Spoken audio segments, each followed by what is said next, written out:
One day, you're scrolling on Instagram, and out of the blue, you get a DM. You open it, thinking maybe it's one of your friends or one of your siblings, but you're surprised to see that the message is from one of your ex-girlfriends. Enough time has passed since you dated, and there's no bad blood between the two of you. You've forgotten whatever caused the breakup, choosing to view it through the lens of just being a high school relationship that didn't last, and you're sure she has done the same. She's moved on with her life, getting married twice over, and you're both adults now. So although you haven't kept in touch, and never really planned to, a message isn't entirely strange. That is, until you open it. Her message is one of desperation, longing, and hope. She tells you that she has never stopped thinking about you, and that the life she has posted about online looks perfect from the outside, but it's all a facade. She is deeply sad and lonely, telling you that her husband, a man she has known since middle school, who works at a local Best Buy, is deeply abusive and has attacked her on a number of occasions. She tells you that she is worried about her safety, but more importantly, the safety of her children, and she's desperate for any help that you could potentially provide. In the messages, she professes her love for you and tells you that even though you live 4 hours away, you're the only person who she can trust to help her. You begin messaging back and forth, asking for more details about what is going on and how you can help. So she tells you that it's no longer safe to talk via Instagram because her husband can access her phone. Instead, she sets up an email account for the both of you. That way you can talk privately in a place that no one else can see. Each email that she writes is more desperate and sad than the last, and she tells you how she has no money of her own, how she was forced to get plastic surgery to meet her husband's ideal beauty standard, and how all that has kept her going in the past few years has been reminiscing about the halcyon days of your old relationship. She tells you that you're the only person she feels like she can really trust, and that she knows you would do anything to help the people you care about. Eventually, after weeks of communication back and forth, she advises you that she has come up with a plan to escape, but she needs your help. She states she is going to fake her kidnapping and make it look like she went out for a run and was picked up by a stranger. That way her husband doesn't come looking for her, and she can get away safely. When you ask her about her kids, and what would happen to them if they were left in his custody, she simply ignores the question, saying she needs to get to safety first and foremost.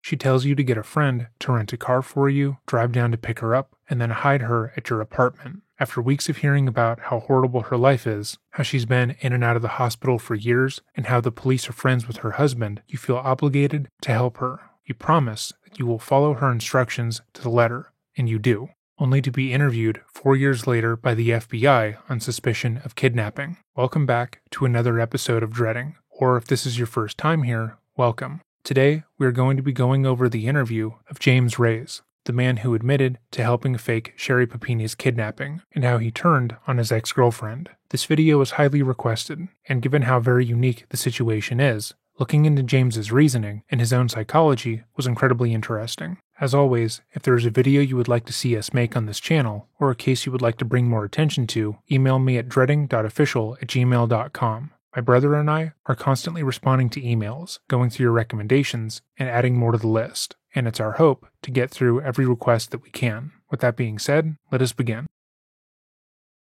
My brother and I spend most of our days inside researching these cases, and one thing that we unfortunately don't pay enough attention to is what we eat. For the past year or so, it's become a habit for us to order in from whatever is open around us. But over the past few months, we've made the switch to HelloFresh. HelloFresh has become a staple in our home, namely because they send tasty, easy-to-make dishes right to our door. All it takes is picking a couple of meals on their website. Then, they send you the proportioned ingredients right to your door. They also cater to those who have specific dietary restrictions, like myself, and provide a variety of different meal options. That way, you always have something near and exciting to try. With HelloFresh, all you need is 15 minutes, and you'll be enjoying a tasty, satisfying meal made in your own kitchen. Just look for their quick and easy dinner options, plus quick breakfasts and lunches. You can also add snacks, sides, and more using their HelloFresh Market. It's 25% cheaper than takeout and less expensive than grocery shopping. Just choose your recipes and receive fresh, pre-portioned ingredients. That way, you can get to cooking quickly. If you're interested in trying HelloFresh, now is the time to do it. Go to HelloFresh.com and use code 50dreading at checkout for 50% off plus free shipping. Again, that's HelloFresh.com and use code 50dreading at checkout for 50% off plus free shipping. or just click the link in the description box down below. A big thank you to HelloFresh for sponsoring our channel, and to our viewers who make sponsorships possible. With all that said, let us begin. The following is an abridged summary of events that led to the interview between the FBI and James Reyes. For a more comprehensive version of events, going over Sherry's entire life, as well as her history of lying about being the victim of crimes for attention, and how a man used this case to bolster his career by pretending to be a hostage negotiator, our videos on the subject will be linked below. If you're already aware of this information, timestamps will be left down below to where the interview actually starts. In December of 2015, Sherry was contacted by her ex-boyfriend, James Reyes. He was in the process of moving and found items in his home that he believed belonged to her. He thought that enough time had passed since the ending of their relationship that he could return the items to her without issue. So he sent the items to Sherry's parents and called them to ask if they could pass the package off to their daughter. James didn't think anything would come of this action, but after her parents informed Sherry that he had sent a box of her possessions to them, she called him. Sherry told him that she loved him and that she was living in an unsafe environment and that her husband regularly beat and raped her. She also claimed that she had tried to get the police to step in, but they refused to protect her.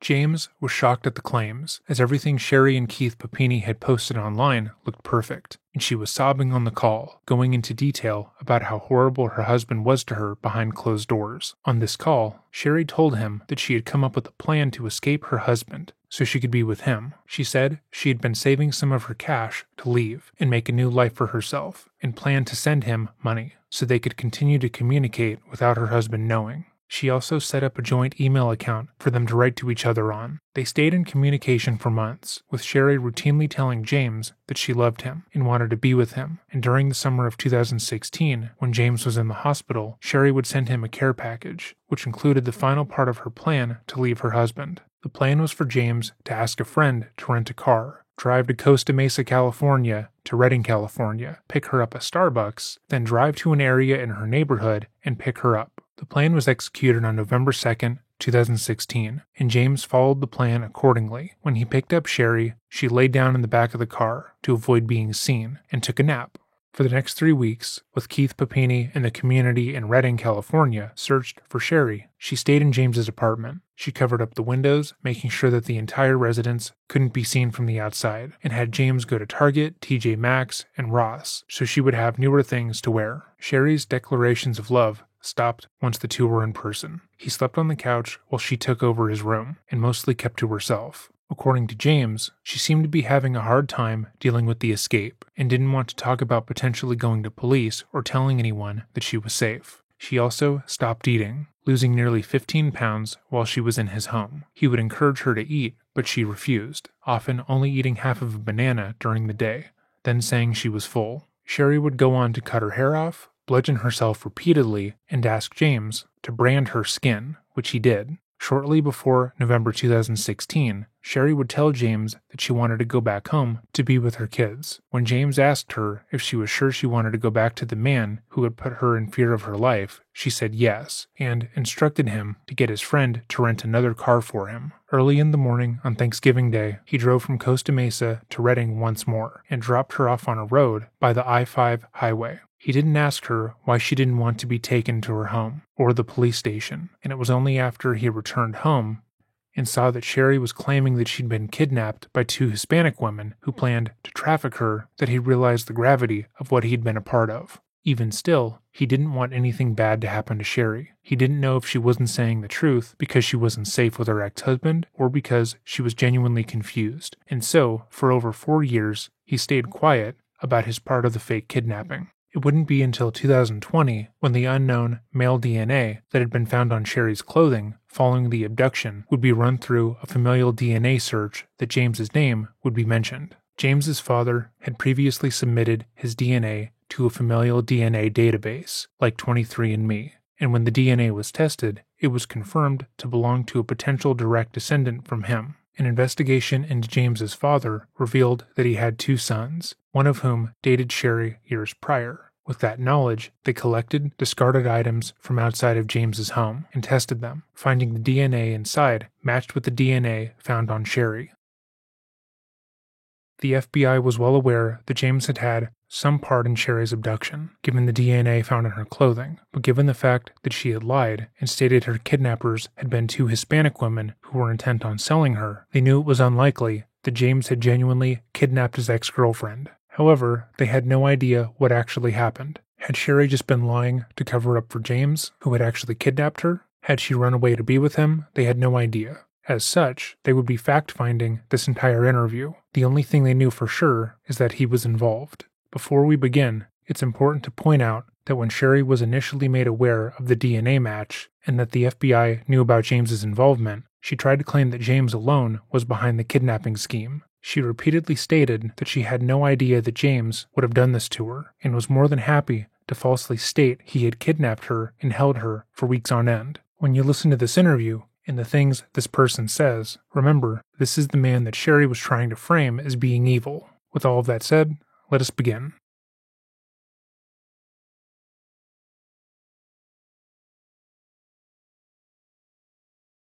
It's August 10th. I'm with FBI agent Peter Jackson. It's 8:53 in the morning. We'll be contacting a James Reyes regarding the Sherry Papini investigation. Hello, good morning. Good morning. How are you doing? Good. Oh, sorry. How you guys going? Are you James? Yes. you James? My name is Peter. Got a mask on. How you doing? Yeah. Hi, how you doing? Good. Good. I'm Kyle Wall from the sheriff's office. Oh, okay, I got my grandma sleeping in here right now. Okay, we were trying not to make too much noise. Okay. She's 92. No pressure. Okay. I'm taking full-time care of her right now. Oh, wow. Do you have a couple minutes we can talk? Sure. Just right here. Or? Inside, it's completely up to you. Let me grab a mask. I'm okay with no mask. I'm okay with no mask. It's just everybody's got their own personal preference. Okay, yeah. I can come outside if you want. Yeah, we're outside. I'm usually go sit. I don't have anywhere to sit. You want to sit here on the curb? Yeah, that's fine. I can sit stand. You good, yeah. You don't have to. How you doing? Good, how are you doing? Oh, not too bad. Just woke up with her. She's all night. Yeah, everything okay? Well, I took care with the virus happened to come, but I moved. She was getting a little old, so she's 92, and my dad's passed. Little or old? something. Yeah, and so I just moved her from Buena Park in February. Uh-huh. And my job's at the ice rinks in Anaheim, in Irvine, in LA, and so I had to move her in with me, but it's full time, so I quit my job. Okay. Well, I'm in the process of it. I'm trying to get IHSS. IHSS, but they're closed because of the coronavirus. Really? I'm Is just that hassle? Yeah, I'm in limbo with it right now because I call it every day and they're just like, we're closed due. But I've just spent all my money eventually. Renting this, but I am with her, and then I have my aunt. She's kind of helping me out right now. This is a nice area. I've never been down here. Well, the landlord, we're lucky. We don't pay anything here compared to the area. Really? I paid $14.50 for this. Really? It's just because his mom, she's 96, lives there, and they've owned it since. And they just rather get the rent than have people like over here. My buddy lives across the street where that lady is. $2,400. Wow. Holy cow. So you've been here a long time then, if you've been almost 10 years. Wow. That's nice. They're not moving around. Well, I'm from Big Bear. Played hockey. I was with Long Beach Ice Dogs for a little while. And I did some stuff with the Ducks when I was a bit younger. I'm not that old, but. And then you retire out. You take some injuries, and you just. And you stay an arena monkey. Yeah. Well, now I'm the GM of Ultimate Skate Hockey. Okay. And we have one in LA, Kings, Ducks training facility, New Orion facility, but. So you stay in the game. That's what most professionals do, right? Yeah, we still play. All the Ducks retire and they play and they coach, but we've been down, so we don't even know if the sport's going to come back here for a long time. Sure. I won't play. I won't go in the arenas because Your grandma. blowing that air conditioning through there. Yeah, and then coming back to see your grandma. Yeah, that. I don't know how gnarly it is, but it seems to be bad enough. Yeah, no, it's for real. It's a big problem. Yeah. And it's just there's one information that stays similar. The polar extremes from every expert, the ones that keeps getting me. It's like, can the experts come together and come up with like a middle ground just so we all know what the middle is? Yeah. But that's not where she we're likes at. the news, and I'm just. Yeah, You can only watch too much before your blood pressure goes up. it's looking pretty good, but we had the highest day ever. I'm just like, well, did you just read what you wrote? You just did as American people? But you do what you can do. So what can I help you boys with? We're here regarding Sherry Papini. Okay. And just trying to figure out how you know her. When was the last time you talked to her? Well, me and Sherry dated back in 02 Okay. through, late 02. And before we get too far, obviously this is just voluntary. Yeah. You don't have to answer these questions, but we Yeah. do want to hear what your answers are because I'm sure you're going to have questions for us too. Yeah, we met. It is a crime to lie to a federal officer. So whatever you say, we just want to make sure you only say the truth. Yeah.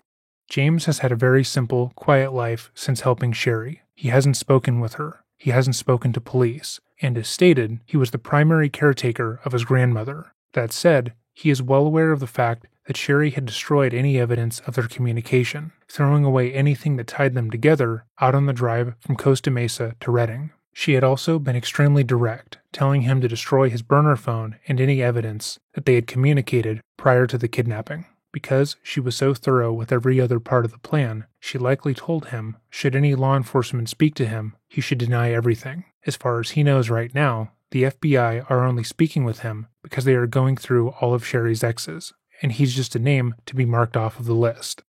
Yeah, I met her actually in high school she dated a friend of mine in Big Bear. In Big Bear, wow. I used to go, be part of a thing called Youth to Youth program through the guy she was dating, the coffee house where I worked out in Big Bear. And then her mom I worked for the coffee house, so they invited me, and that's how I kind of just met her.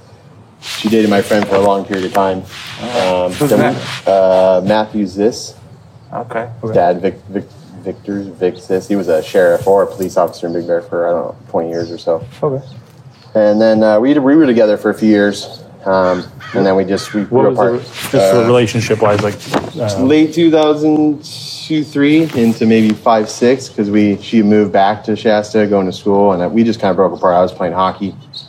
So living together relationship, or yeah, we had an apartment for about a year down in Huntington Beach off Victoria and Brookhurst. Okay. And that was it. I moved to Costa Mesa over off Mesa Verde. She was kind of with me, but we weren't really getting along. Not like we were fighting or much. It was just she was going to school and I was playing hockey. So it was just at a professional level. Yeah, but I was 21, 22. At a professional level at that point, right? So I was just coming in. I came in late draft, not in the NHL on the coast, and then I just I moved around leagues. So it was you have a suitcase all the time in your locker room ready to move, because they might call you at midnight and go, you got to go. You're traded, man, because you're not making much money, Yeah, but it's a professional lifestyle. It's running, and it's hard on anybody. It's hard to make plans. Is what it is, and then whatever the league will pay. And then we were together for a bit, and then we talked off and on, but because we had some stuff I had to give. She had stuff she left, and she had some of my stuff, and I haven't talked to her in years. It's been years since you talked to her? Yeah. Well, what about we talked? So talked to her. I talked to her dad. So in 2000, right? We're in 2020 now. Yeah. So 15 years. Okay. So in 2006, you broke up. Roughly, yeah, 15, 16. I'm not really. I was right over here off Mesa Verde at the Villa Siena. Okay. But there we moved in with my buddy Damon. Okay. Worked for me. I worked at Hockey Monkey part time, and then when our lease was up, we were coming up, and she wanted to go back to Shasta, and I couldn't go. I had a little brother in Loma Linda, and I've always kind of taken care of her. My dad had stomach cancer, kidney cancer, and he died. So I just kind of been doing the only grandson thing. But then trying to think what Ducks game. She had contacted me some years back, and her dad was going to be down here, and I knew her family. Mm-hmm. I went to a hockey game, not with them, but I just met up with them after at the Players Lounge. Had a beer. About what time? I'm trying to think. It was about 3 seasons ago. Is all I'm trying to think. It was game something with the Ducks, but it was about 3 seasons ago. Like 17, 16, 17, 15 maybe. I'm not even sure. No, not playoffs. It was just a regular game. Guys, my rinks are over there, and I just go all the time. I have tickets all the time from the rink there. But okay. So somewhere around 16, 17. You guys met up? 14 to 16. I mean, it was during the season, so I just know at the beginning. It was about 3 or 4 seasons ago. I'm a little behind now because this season is not quite. It just started, and I was confused the other day. Obviously, she had gone missing for a while, though. Yeah, it was all the news. My mom had contacted me, because I don't. Was this last contact you had before she went missing? Yeah, and it was just she called me or text me, time, let me know that her dad was gonna be down. Maybe I could meet up with him, and she gave me her number. So I messaged him, and he was with an old. He races boats, I guess, down in San Diego. So that's where I met up with him. No dinner or anything. It was real quick. I got there. Was Sherry there too, or just no, just him and some gentleman that he was racing with in San Diego. Okay. They race blown boats or something. Yeah, that crazy stuff Down in the harbor. Oh, hell no. So the last time you saw her in person was when? oh man, a long time ago. Not quite a year after we broke up. Maybe She had been 2007. down here and collected some stuff, and I took some stuff to her that I just had at the apartment as I moved out of there, and I moved to La Habra with her. So is that more or less 2007? 6, 7 right now. Okay. Because I only had a 1-year lease there. I wasn't there very long. So was the lease in your name at that place? Myself and Damon. What's the name of his last name? I'm sorry? Damon's last name? Salcedo. Salcedo. And, Okay, so when you guys left there, God, I haven't since talked you to left her. that apartment address, you haven't been in contact Just in with that her? call that her dad was coming down. I mean, at early stages, we were young, so we were talking stuff, but Sure. she's in Shasta. That's like way the hell up there. I've been up there quite a few times, you know. Oh, have you? When I went to Thanksgiving with her first, like the first time I met her family up there at Thanksgiving, and then we went up to Christmas tree cut one year, but that was in the early 2000s. When How was was the her last time relationship? you were up there? Huh? When was the last time you were up in the Reading area? Next was probably 2004. Okay. It was just Thanksgiving, and then we went up that Christmas, I believe, too. And we went to Mount Shasta there to cut trees down with her family. So kind of the beginning of your relationship. Yeah, right? it was. I'd say we were together for 2.5, 3 years, maybe. It was brief. We knew each other, but it was just a relationship. I mean, I knew her from high school, and we never dated or anything then. You just knew her from being friends. What was Sherry's relationship with her parents back like that when you met up with her dad down here for the hockey game? In our previous coverage of this case, we've discussed how Sherry had a strained relationship with her family, accusing them of abuse throughout her life. Her parents would call the police on her multiple times in her young adult life, often for stealing money and breaking into their home when they were away. I mean, we didn't see her parents for probably maybe a year. She kind of came down. She flew down. I picked her up at the airport. And we hung out. And we were staying. We were just That's for the here. hockey game again? Yeah, and I didn't really know, what was with her parents, if they had an argument. I contacted her to pick my cousin up in Oregon, and I had her number, and I called her to see if she was in San Ramon because we were going through there to San Francisco, and that's how I kind of got reconnected with her, and that was When in is probably that? 2001 or 2, right in there. So 2001 before your relationship. Is that Yeah, you talked about? yeah, that's kind of how I got reattached with her. Oh, so you're saying you met her when you Yeah. were going to school in Big Bear? Yeah, funny enough, As a young guy. I had a napkin from the Pine Knot Coffee House where I worked that had her number on it, and I just You saved the napkin. Well, just moving. I moved from high school. I moved 2 days after I graduated, and I was out of Big Bear in HB with my best friend Everest, and we moved down there. And I found it digging through stuff as he moved, and my new roommate was coming in. I moved, so I gave her a ring, and then we just were talking from there. And then she came down. As far as what was going on with her parents, I don't really know. What I mean, And later on, more- you started. more. to learn. I'm more referencing the hockey game at this point. Oh, okay. So Sherry reached out to you on the hockey game 3 or 4 years ago. We don't really know. And Sherry reached out to you. Can we go over that? Like how did that come about? Because there is no video, we cannot say for sure what is happening, but from the audio alone, it appears that James is trying to focus on smaller, true things in this interview and pad out the conversation by filling in small, unimportant details. He wants to avoid any conversation about the last time he saw and spoke to Sherry, that being in 2016 when the hoax took place, and focus on his career, how he met Sherry, and who he was living with at the time. In a way, he's trying to comfort himself by focusing on these subjects. Pay attention to every seemingly irrelevant detail he gives out and how much time he spends on those details versus the matter at hand. Just that her dad was going to be down for a hockey game. I mean, that She was, just reached out to you and said, yeah. I mean, I haven't really gone anywhere forever. I've just been here. And at that time, and I've been with her, I haven't really traveled. I had never went to Canada to play or anything. I was going to move up there, So up to Toronto. is it more like a? Yeah, just, hey, I'm my trying dad's. to figure out the context. Yeah. So is it her reaching out for? Hey, I know a guy who used to play minors for that. Then maybe he can show you around the town, like show you around the hockey stuff. Was it more like a? Well, he knew I played hockey Well, yeah. and stuff, so I'm not really sure what brought her to contact me on that point. I got a text from a number up north, and I just was like, oh, and I contacted her, and she's like, oh, my dad's be down. And I hadn't seen him in 10 years, probably close to. I don't even know. I mean, I'd only seen him a few times back then. They didn't make trips down here very often. Yeah, that's a long drive. And that was, so I didn't really see him at the game, like the whole game. I met up with him at the players' lounge up top at the bar after and had a beer with him. And then off, you know, So like a Tuesday night or Friday night game. I only play on Tuesday, Friday, Saturdays, typically Sundays. So the last time you ever saw Sherry, last time you were ever sexual with Sherry, we're talking Oh, like a long time ago. like Yeah. 2007, 6-ish. 7 would be pushing it because she was gone already. Okay. Because my lease, I was 2002 to 3 in Huntington Beach. My second lease was 3 to 4 in Huntington Beach. Uh-huh. Yeah. We left there and went over here, Costa Mesa, Fairview Drive, Villa Sienna Apartments.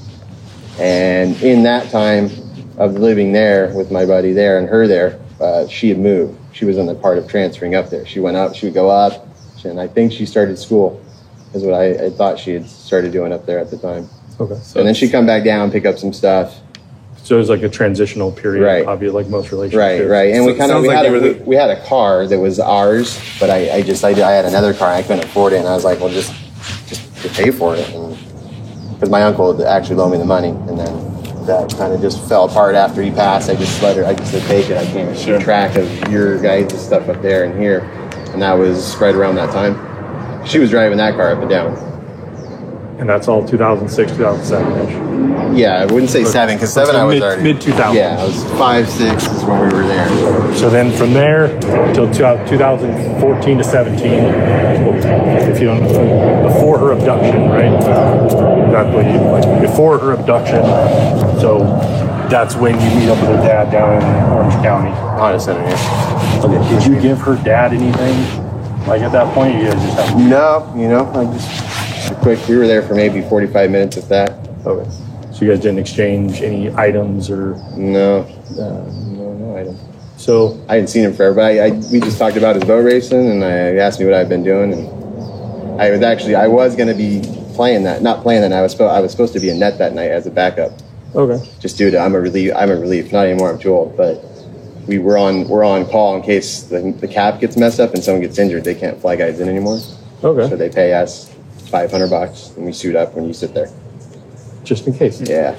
So I met with him a little later because I was downstairs. I sit at the bottom waiting. Okay. You just wait there, and then I went up. But no, nothing to exchange. I hadn't seen him forever. We were close, me and her family, and I knew her mom, and I had only met her parents when I was with her. I didn't meet him back in high school because we go to youth, but that was just a school program. Years ago. Yeah. So what do you think? Like, why would she be taken, abducted?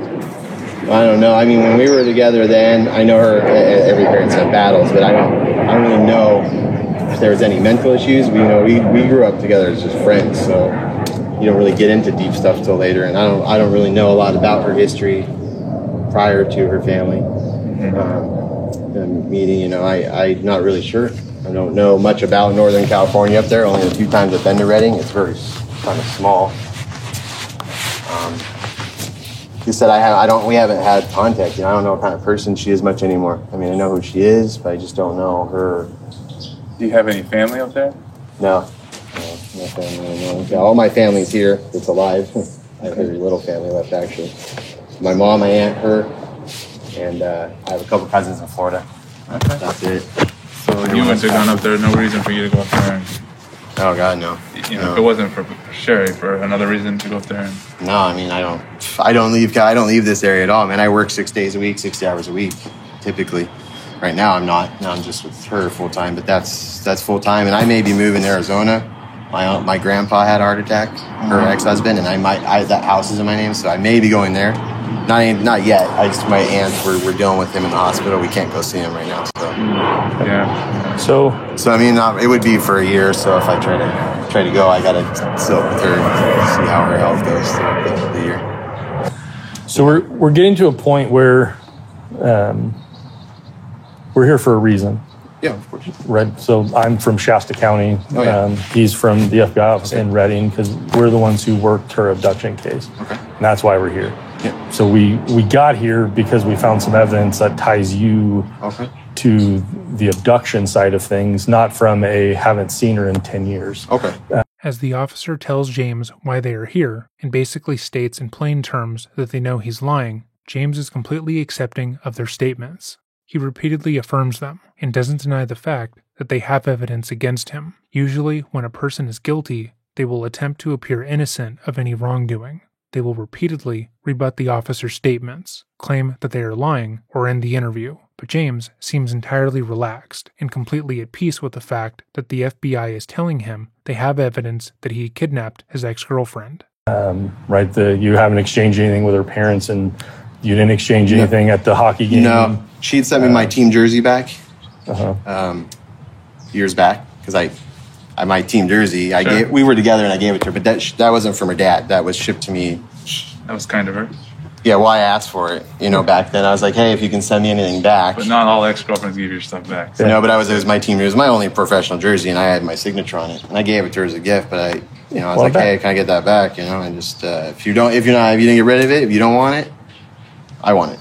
Again, he tries to deflect and soothe himself by focusing on a completely unrelated topic, which is almost comical. He was just told that they have evidence that shows he might have kidnapped Sherry, and he starts talking about his only professional hockey jersey. This is the only jersey I have. And so here's the deal, James. We're not here to jam you up, but we do want to understand the truth of what happened with Sherry. And I believe that you have some of that information. I'm not sure if you don't want to tell us, or if you're just not sure what to do. But I'm just at this point, you haven't broken the law. No, yeah, I'm aware. I mean, I'm tired. I've been talked to cops and stuff before. I mean, my whole family's been. Yeah, and we're going to continue to treat you cordial. But there's information that I think you have about the abduction that we would want to know. Yeah, I mean, that's all I can get. All I know is what I read about it. I try to look it up, see what it was going on, because my mom called me. I have TV, but it's just like whatever, I plug in, I don't really watch it. It's been nearly 5 years since the fake kidnapping, and yet when being pressed by the FBI, James is still loyal to Sherry. Meanwhile, when Sherry was told that they had evidence against James, she immediately threw him under the bus. We're going to start getting on a slippery slope, and I want to stop you before we start falling. Your DNA is found with her at the time that she was found. Okay. So there's evidence that says you were around when she was found. I was at work. I mean, I was. Well, I'm not saying that aspect of it. Yeah. I'm saying during the abduction time, your DNA is found on her. Okay. So it's not from a chance. Your own words. You haven't seen her in 10 years. She hasn't been down here. You've only talked to her dad within like the season before. Again, we're not here trying to throw anything down your throat. We're just trying to understand how your DNA got there, what the situation is around it. If she was truly abducted, is she lying to everybody and got on 2020 and is a liar? Right, and that's where I seen it. And we don't know where that is. We know you're the bridge to that information because you're the only DNA, and it's specific type of DNA. I'm sure you've heard of touch DNA. You've heard of all these different types of DNA. Well, I'm going over there right now. The virus. Yeah. But DNA, but just spitting. So your DNA is on her when she's found. Okay. So we know either she was with you, or she was close to you, or a house that you've been at. Now, obviously, we came here prepared, right? Yeah. So here you can see, we've done our homework. We've done checks on, when has your vehicle been spotted by license plate readers? Yeah. This is all the dates, different dates. Yeah, I'm all over this. We can see you here, on the 24th. Mm-hmm. You're parked right here at your crib. Yeah. That's the date she was released. Okay. So we know your car was here when she was released. Yeah. It's always what's kind of always here. So I had another car. That's why when you're like, no, I was here at my house. Yeah, we know that. Well, no, I was at work. On that or on whatever. On this day, on Thanksgiving Day. No, Thanksgiving. I came and picked her up, and I went to San Pedro. You can call my aunt on that. Perfect. And so what we think is who drove her up to Woodland and dropped her off? No, not me. I was with her. We're not saying you. No, I know, but I mean, it wasn't. Obviously, it wasn't you. Your car's here. Yeah. I don't know. James. I don't know. No, I don't know. I really don't. I mean, I was here. I got her, and I went to St. Peter's. What I did for Thanksgiving. How do you explain your DNA on her 10 years later? That's the $1 million question. I mean, other than the stuff she had of mine. When's the last of that? Yeah, I mean it wouldn't have gone that long. That's it. I mean, I have the clothes, the jersey she sent me, and then pictures and some stuff. That was it. And I'd sent a big box, and But again, this sent a big box. This is all 10 years before. Yeah. 10 years. The evidence, DNA evidence doesn't last 10 years on items. Even if she was wearing your game-worn jersey when she was found, we wouldn't have found this DNA. It wouldn't have happened. It's seminal fluid. The DNA doesn't lie. So all of that would have been dead. Even if she was wearing the game-worn jersey, hey, put this on, babe, like I just played tonight. Any scenario you want to go, 10 years later, that stuff's gone. So this is where we're coming at to that slippery slope. I don't know who you're trying to protect. I've already told you that based on the information that we know from her, that you weren't involved. So she never says, I was with you. None of that stuff comes up. There's no crime indicating that if you guys met up afterwards and you guys had a great time, and let's say everything she says everything she said that happened to her, and she says you did it, I don't really know the crime at this point because she hasn't told us. So if that's where that's that fine line between like what your involvement is, what your truly involvement is, and what you're criminally liable for, if that makes sense.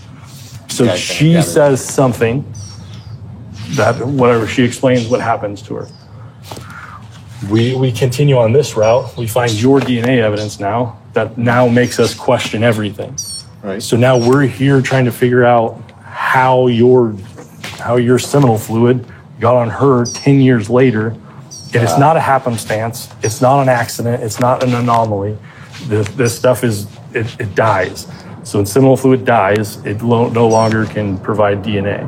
So in that 10-year period... I'm going to have to talk to a lawyer because I don't understand that at all. I'm saying is she's not implementing you on any type of crime.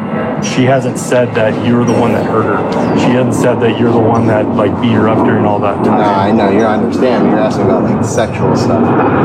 And she's not raped. Yeah. So there's no rape allegation. I'm just saying there's seminal fluid on her 10 years after you guys even talked to each other, the day she was taken or the day she was found. I don't think she can even... Yeah, her dad said she almost died on her second birth. She had like major complications.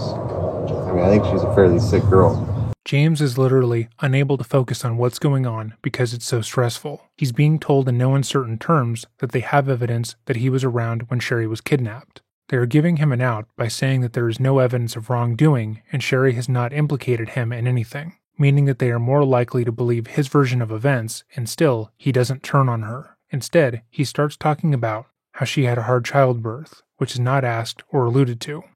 That night I talked to her. Now you talked to Dad? Dad. Okay. Yeah, I mean, that day, she let me know he's coming, but he had said that they almost lost her.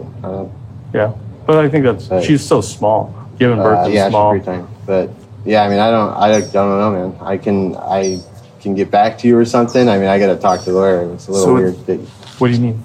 Well, I mean, you're asking about semen and stuff. I'm not really sure about that, you know. So, and but I mean, I haven't been. And the point of me like telling you that exactly. It's just that's the gap. So we're looking at a 10-year gap.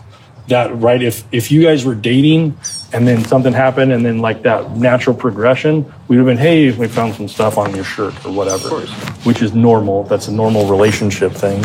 All of that's normal. The only part that's not normal is the 10-year gap. And obviously you throw a small abduction in the middle of there, and she's found in that 22 days. She could have been anywhere. So with that time frame at the end of it, we just find your DNA at the end of it. So to say nobody's saying that you're involved or nobody's saying you did anything. I'm not saying that. All I'm saying is I think you know, or you can point me to the right direction of where to go next. She said she's taken by 2 women, right? So you're not a woman? Not quite. Pretty empty one. So who would have taken her that you know who has access to your stuff? No one has access to my stuff. I don't even keep in contact with half the people I grew up with. Man. So no girlfriend? No, well, my girlfriend, believe it or not, my girlfriend's in Australia right now. She can't get here. I've been with her for almost 4 years. Oh, wow. What's her name? Kristen Skola. We talk just every day, but she can't get here because they're on quarantine. They won't allow us to go through state lines, you know. She's in Western Australia. Wow. What's she doing now? She's a figure skate coach. I met her in LA to a friend that she used to come here. She came here to just stay and skate for the summer. And I have the shop in LA. I fit her for skates. We hung out, and then she came back, and we've been together since then. Nice. And that was in 2017, when I met her. Earlier, you said you wanted to talk to an attorney. Like, what do you mean? Well, I mean, because it's we still want to talk to you. No, of course, but I mean, it's just legal stuff. I don't understand all of it if you're, throw words at me and stuff. I'm just making sure. I know I'm anybody who protected, says seminal fluid is scary, right? Well, it's just weird. Yeah, that's nobody wants to hear that in this new Me Too. Oh world. no, I mean, I'm still good chatting with you right now. whatever you guys say, is whatever you got. But I mean, I'm just seminal fluids is seminal fluids. But I mean, it's however you want. So here's the deal. You're still standing by. You haven't seen her since like 2006. You haven't been near her. No, just in the years we separated from just the travel time. She came down. We exchanged what we needed to. She actually stayed right back over here. Yeah, she stayed just down the way off.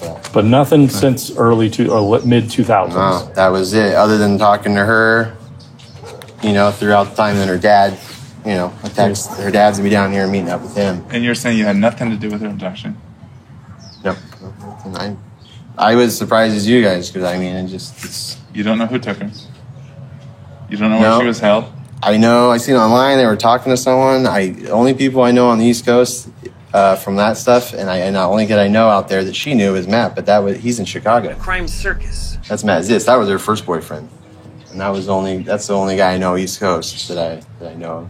But why do you bring up East Coast? Well, because the news says she had been talking to someone in Michigan or something, or there was something, and that's the only. I just was walking what I could track on my phone. Well, I don't know. He just got married. The person she was talking to. Yeah, but I mean, I know Matt from high school. I haven't seen him since I graduated, so I doubt it. And I mean, he's kind of a. And so she was taken on the 2nd of November of 2016. Where would you have been in November of 2016? Probably working. The only day I don't work is on a Friday. And so obviously we're gonna go get your work records. Is it gonna show that your work? Most likely. I mean, I'd have to see what day. Anything but Fridays is the days I don't work. It's my only day off. I work Saturday through Thursday.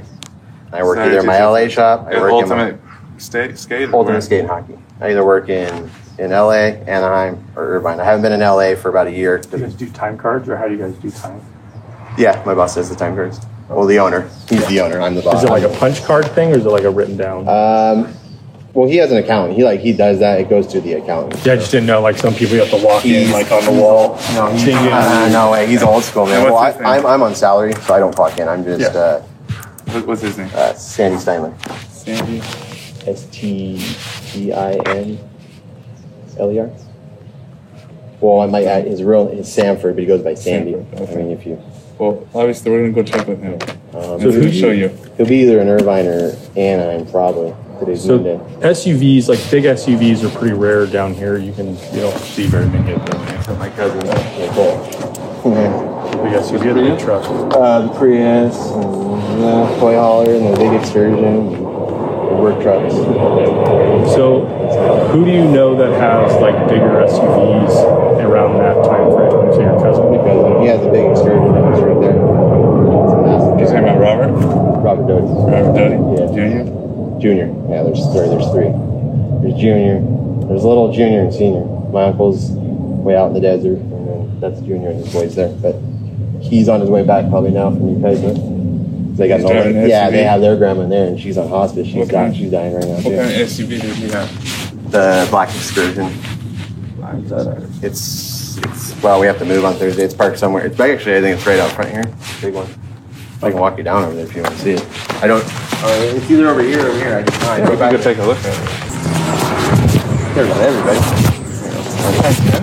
Everybody is a person. I mean, obviously. What bone do you have to grind with her? Like I said, we had a clean breakup. We just split. We just said, hey, that's it. And that's the part that doesn't make any sense. Like, why would you need to get back with her for any reason? That's why I heard. No, I didn't even see it. Oh, shit. This is a collarbone shot. Ouch, I heard it. So what we're trying to get to, there's no refusal that you were somehow, somewhere around during this time. there is no way to defend it. There is no way to say, hey, I wasn't there. Hey, like, thanks for getting on an airplane, come down to the top of me, but I wasn't there. So that we don't have that. Without a doubt, the two of you shared the same place within the last like month or so from 2016. Yeah. So that's the hard part, because there is no, like, for you there can be questions because maybe you don't know, you don't really understand. Maybe somebody else wanted to do a big one, bigger or something. No, I have anything against up here. I mean, just. And I know she's estranged from the family. I know her and her dad don't get along. So.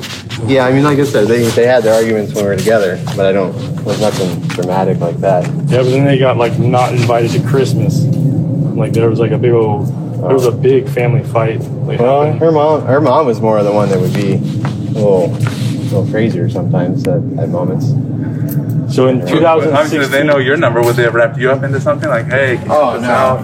No, the only teach her a lesson. I don't know. The only time I contacted them was I had a box of stuff with all of her pictures and stuff. I just shipped it up to their where they work at a storage unit place. Mm-hmm.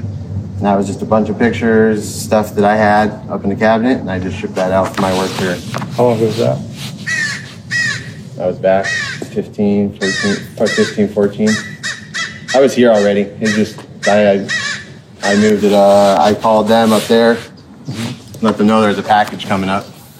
Okay. And to do whatever they needed to do with it. It was just pictures. It's about this big. It was not very much stuff. Just stuff actually she brought down back from when she moved down with me way back then, and we just never got opened up. I don't even think it's just a bunch of pictures of her stuff. I wouldn't even look. Yeah.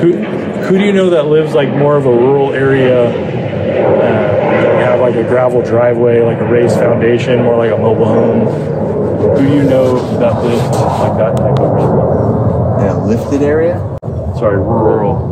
And then the house, like this, is on a slab fountain. It's not really, it's raised, but it's more of like a mobile home type house. My brother just moved to one down in like the 16 realm. No one really around here. I mean, where'd your brother just move to? Where's that? Down there in San Diego. It's called Jennings. Okay. It's way out going down like San Marcos. He just moved out of Big Bear with from my mom's house there, so he's down there now. But he just moved there. That's Cody? Yep. Yeah. Cody. Yeah, he's been in some trouble. So Cody's in Jennings now? Yeah, he might be in Big Bear right now because he just moved. He started moving last week, but yeah, he's going down there. He just had another baby. Did Adriana go with him? Yes. I don't know if that's gonna work out. I've been taking care of them for like the last 4 years. I've been paying all the mortgage and stuff up there. Oh wow, Well, he had a baby. You're a good brother. And then the family was trying to get the baby, but the government just did nothing. So we had another one. And would Cody have anything to do with this? Oh no, Cody's young. I mean, he's just we weren't together that much when we were growing up. We just, between the age difference, 15 years, and Nick passed away. He's the other brother. Yeah. And yeah, he lived with me for 2 years. No, not even 2 years, a year maybe down here. I got him a job. He was messing up there with the kid, and that lasted. And then he went back to Big Bear and had another kid. And that's yeah. Other days going through. Talking about them. Maybe Billy. Maybe Billy, what? No, I was just trying to think this guy's worked at. I mean, he's nobody. He owns Bent Asphalt. I think he went to his property one time. He was an uncle. Do you know who drives like a silver Mitsubishi SUV? No, not that I'm aware. I mean, the one that I know buys a Mitsubishi, of my friends at least. People So that's Knickers. That's Knickers? Yeah. Who's Knickers? It's my brother, Nick. This is Nick? Yeah, he was right here. I had I have another beanbag, but that's where this picture was taken? Yeah, he was in here? Yeah, he was sleeping. But that was, I don't even know how long ago that was. Wow. Can you show me this where it was taken, like so I can see? Yeah, the TV's right there. It's actually not that beanbag, it's a black one. It's a similar beanbag. Right? Yeah, it's right here. Oh, I see the wood paneling there. Can I come in and Yeah, I mean, I want to see like which direction. He was like sitting like right here, right? Yeah. No.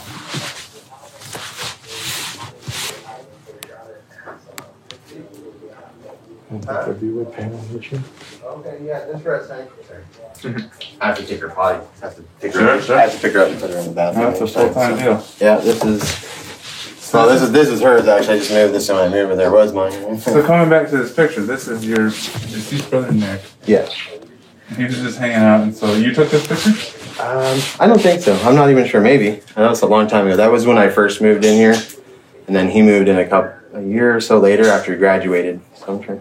And so this table? Yeah. Where's that table? That table is gone. That one's been broken for a while. Okay. The kids jumped on it, broke it down. When did it break? Oh, a while back. It broke actually years and years ago, but I just threw it away about a month ago. I was just Really? because it was cracked. The kids jumped on it and snapped the bottom, and with her here, Was the top cracked too? everything was cracked. And then when I first moved in here, I was single and we partied. My cousin, we drank, we partied, drank. I mean, these are all stains throughout the years of beer. Wow. Huh. But, And so this was here. It looks like the same carpet. well, yeah, It's underneath it's there. pretty stained under here, so I had to roll this over, and then this has been an adventure with her in my own life. Pretty thrash. And here's the crazy thing, James. Pretty thrash. But maybe I took that. This is the table Sherry says she was on when she was abducted. Yeah. Yeah. She showed us this picture. Just said, hey, it looks like this. Throughout Sherry's interviews, she gave incredibly detailed descriptions of the place she was kept in. Sherry is an incredibly gifted liar, having done so for most of her life. But one of the things Sherry would do was repurpose the truth within her lies. So when she was asked to describe the room her kidnapper kept her in, she described James's room with the general idea that the investigators would never see the room. But now that they have seen pictures of his previous home, they can clearly see she was detailing his home and his possessions. Which looks exactly like your table. And we haven't talked to Sherry yet. We came to talk to you first. That's fine. So we just want to understand what's going on. Yeah, no, I mean, I had that table here literally just about a month ago. Because I really see only two options. Either she came down here on her own, and I don't know why, or you arranged for these gals to go up there and get her. Get her down here. I don't have any of that type of that's stretch, the thing. you know what I mean? Crazy things have happened. So why? Like, Yeah, so then what? But, Because if she's lying, we want to know. If you're lying, we want to know. I mean, But I one wish of I you could- two is lying. wish I could help you more. You know, I mean, all I do is work and take care of my Okay, but family. And I'm not even. we're on that merry-go-round, right? No, I know. We're nobody's saying anything. No, yeah, all I wish I all could we're help trying you to more. do- You know? But if we go and we start talking to her, and now Sherry comes clean to me because I've been talking with her on a monthly for 4 years since this happened. So once we go, I'm like, hey, your DNA's there. And then she's going to tell her story, maybe. Hey, I drove down there. I know her and her husband were in a bad spot. I know that there was stuff going around that she was talking to other people. All of that isn't new to me. So if she reached out, which is possible, came down here, things got out of hand, and then X happened.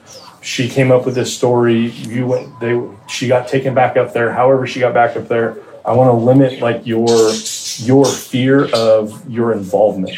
If she called you and she came down here and hung out, and then you guys she came up with a plan to make it hide, right? Who thinks leaving their husband would turn into national news?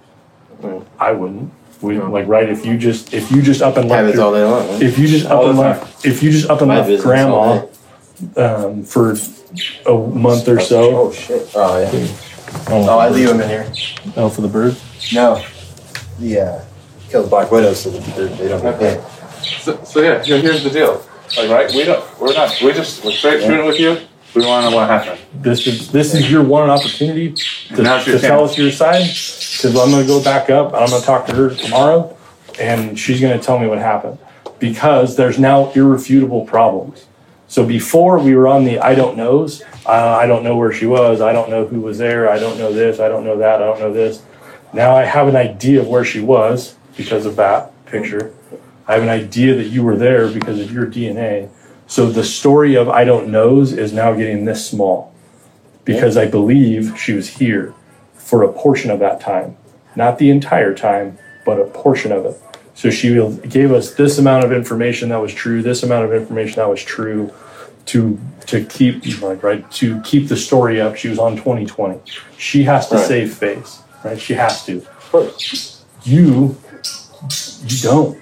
But some of these things we already know, and we've already investigated them, and we figured it out. We're giving you the opportunity to tell us the truth. Like, for example, I saw that your phone activity stopped just before she was taken, and didn't start again until later, after she was released. Okay?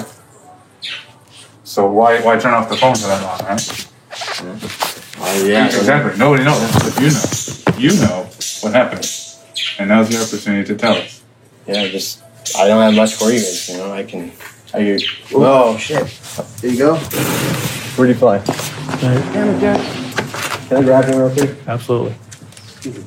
You ready to fly anyway? He went around the house or around the car.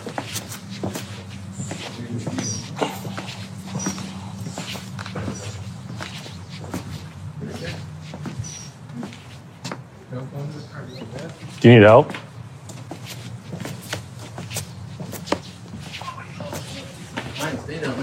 Will he come to me? Nah, he's learning. He's a baby. The crows will get him. Come here, Jack. Come here. Come here.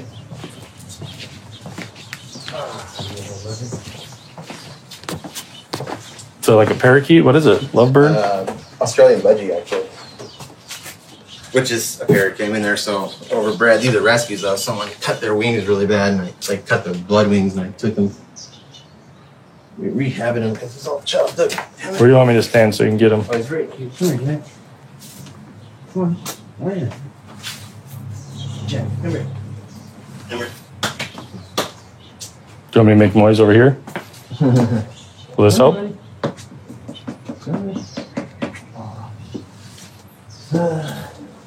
Got a stick. Shit. My cousin's house now. This me, Louie.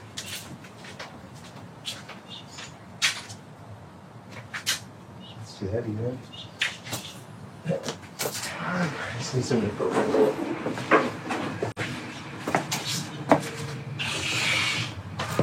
Sorry about that. It's all right.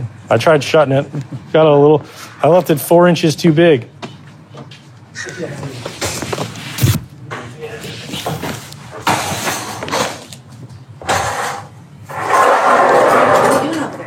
Well, Jack flew out. Oh, okay, I'm gonna lock this door because I got orders. Oh, there's sir. Did he go back under? No, he's under this truck. Oh, shit. Oh, that's fine. I can probably. Jack. Come here.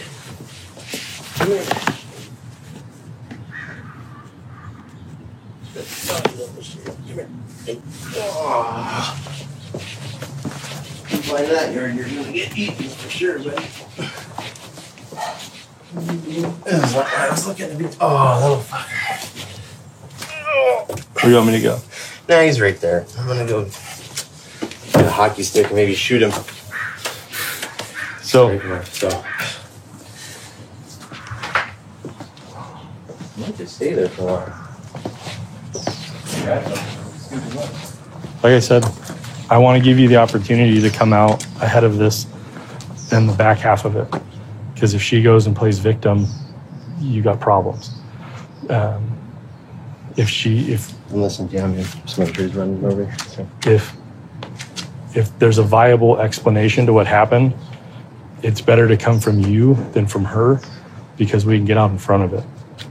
That's why we're here. That's why this conversation happened. That's why we came out of nowhere to come and talk to you. Yeah.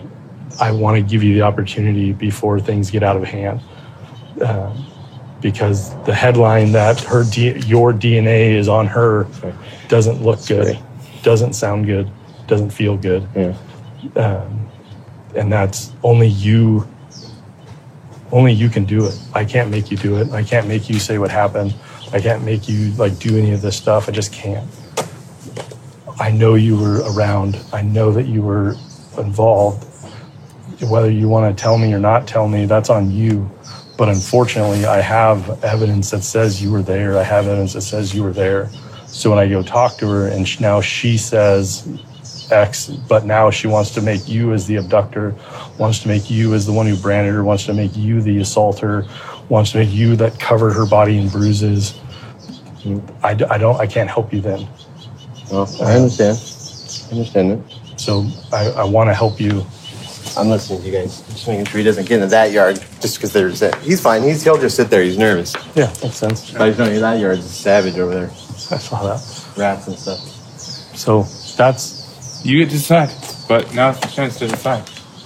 You know? Yeah. Because right now, if what you were saying before was all lies, we can correct that. Once we leave here, now, not only are you concealing the truth from us, but you also lied to us. Yeah. And that's, a crime. So, Oh, I know. Yeah, so we're friends. Well, when we go to jail again.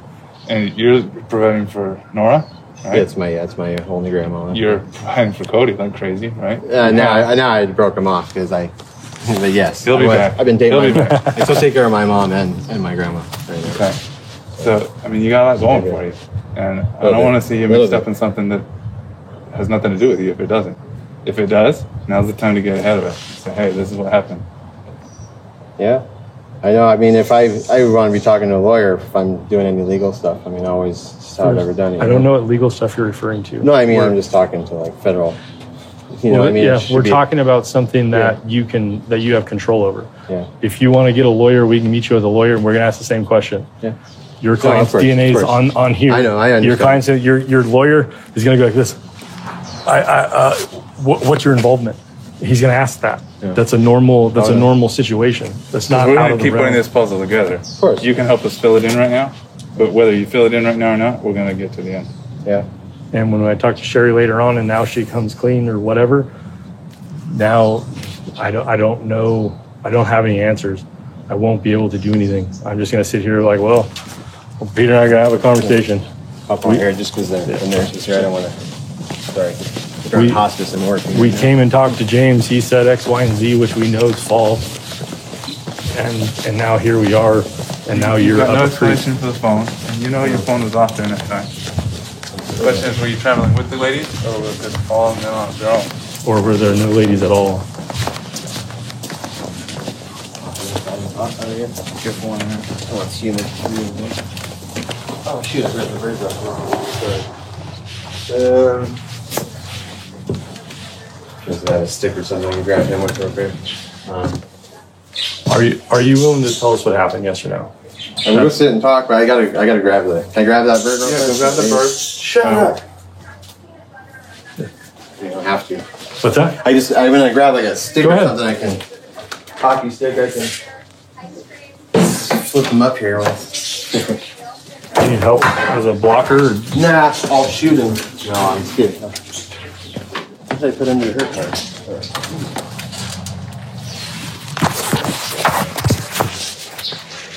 It's 8:53. We're pausing because a parakeet flew out of his house and he's got to grab it. No luck? Yeah, he's on the other side of the fence now. Did you hear that? Well, if I don't see him right here, he can fly off and the crows will eat him.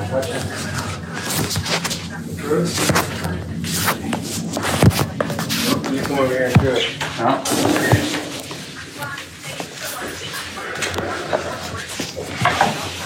Sorry.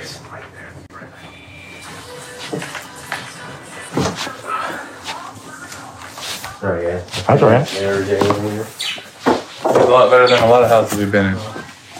I'm willing to sit on your couch. Oh, yeah, that's fine. It's clean. It's just. No, there's some places we wouldn't be willing to do that. That's That's a compliment. fine. You can sit. Yeah. Can get you guys any water or anything? I'm fine, thank you. So, I mean, what am I looking at here? What's the deal? I mean, did I tell you and. After an hour of talking and repeatedly denying that he had any part in the crime, and also trying to save his grandmother's rescued parakeet that flew outside, he begins to acknowledge his part of the crime. Once more, it took Sherry less than a minute to begin pointing the finger at James and claiming that he had alone kidnapped her. Imagine that you took part in a scheme to save your friend from what you believed to be an abusive ex. You plotted for weeks, brought your friends into the fold, bought burner phones, and drove hours in rental cars, chances are high that would be the most high-octane, stressful experience of your life. Most people would remember every detail of something as stressful as faking a kidnapping, but it genuinely seems like James doesn't. In all seriousness, this man is so laid back that it's not surprising he just hasn't held on to any of this information. Part of me just wants to believe he is only coming clean about what had happened because the officers helped him save his bird. So all you... I mean, I'm not trying to lie, okay, I'll be honest, but she's a good friend of mine. I didn't kidnap her, I just... Friend in need asked me for help. How did she ask you? Send you a text, call, message? No, I know. I'm just trying to think. It's been a long time. Probably a text or a message. Could even been from her phone or a what do you call those phones? When you just want prepaid. Okay. I'm not even sure. I just know. I think 530 is NorCal up there, and a couple other numbers. I deal in the industry, man. She used to work for AT&T, so... Right. I'm a U.S. figure skate tech, if that makes any sense. So So you got a phone from an unknown... I won't remember that, whether it was a thing or her. I haven't had her number saved. Some kind of phone message. James was so incredibly detailed with every other story he told early on, but now, when it counts, he is really non-specific about what had happened. Again, I believe a lot of what happened with Sherry was deeply stressful to him, and he doesn't like to focus on it for any longer than he has to. So came in. Right. And then also from her dad, I contacted them during the shipping and stuff. But no kidnapping. I did what a friend needed, and what she was doing was what she was doing. I was just here. What was her need? What did she say? Whatever problems she was having with her husband. And that was that. She had something planned up and everything, and I was just, I'll just deal with whatever happens. If you're in that distress and you've made police reports and they haven't been filed and are looked upon, which today, if that happened, would be a whole different game just because of the nature of the world. But that's what she's saying. Like I said, I hadn't seen her in a long time. Okay. James is trying his best to give the investigators every piece of information they need, but the issue he is running into is the fact that he's so stressed he doesn't realize he's not putting together a complete story. He's operating under the assumption that everyone he is talking to has the same information that he has, that being that Sherry reached out to him after getting a package of her things, that she claimed her husband was abusive, that she formulated a plan that required them both get burner phones, and so on. He repeatedly makes references to what we know to be true, but because the detectives don't know the full timeline of events, they are trying to get him to calm down and start from the beginning. So I know you're nervous. No, I'm fine talking. I'm good. So let's start small. I'm just nervous for myself, right? Absolutely. Because you can't abduct somebody who called you and asked you. You can't. There's no way I would drive up there for any reason. You can't do it. You can't assault you if you ask to be assaulted. No. Right? It can't be a crime. If somebody asked you to do stuff, it's not a crime. Of course. So like when we came in here, hey, can we come in here? So we came in here. Legally, we can't just walk into your house. No, I opened the door. So everything. So if somebody asked you to do something, the liability starts going away. So anything. There's no abduction if she called you and you went and got her. So I think right now, you don't concentrate on like the big scheme of like what I did wrong or what. Oh no, I'm not. Whatever happens. That's how life is, right? Absolutely. Free will. So whatever happens to me happens to me, and I accept that when I talked to her, and I just said, "But you got this thing planned out, and I'm just helping." That's it. So what did she have planned out? A crime circus. She was trying to get away from her husband, and I don't know their deal. Okay. I didn't get deep into that because there's always two sides to every story. Yeah.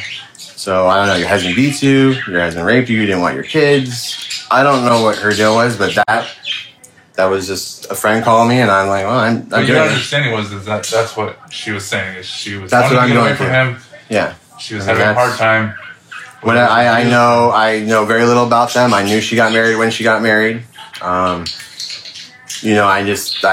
knew when she left. She wasn't with that guy. I don't know him. I just know she got married. So then what happened next? It was it. I went and got her. In what car? A rental car. Okay. Just my car is not. Do you know what kind of rental? I'm not, honestly, I can't even remember what it was. It was an SUV of some type. But I just don't remember what brand it was. It was just What company? the cheapest rental I could get. Company?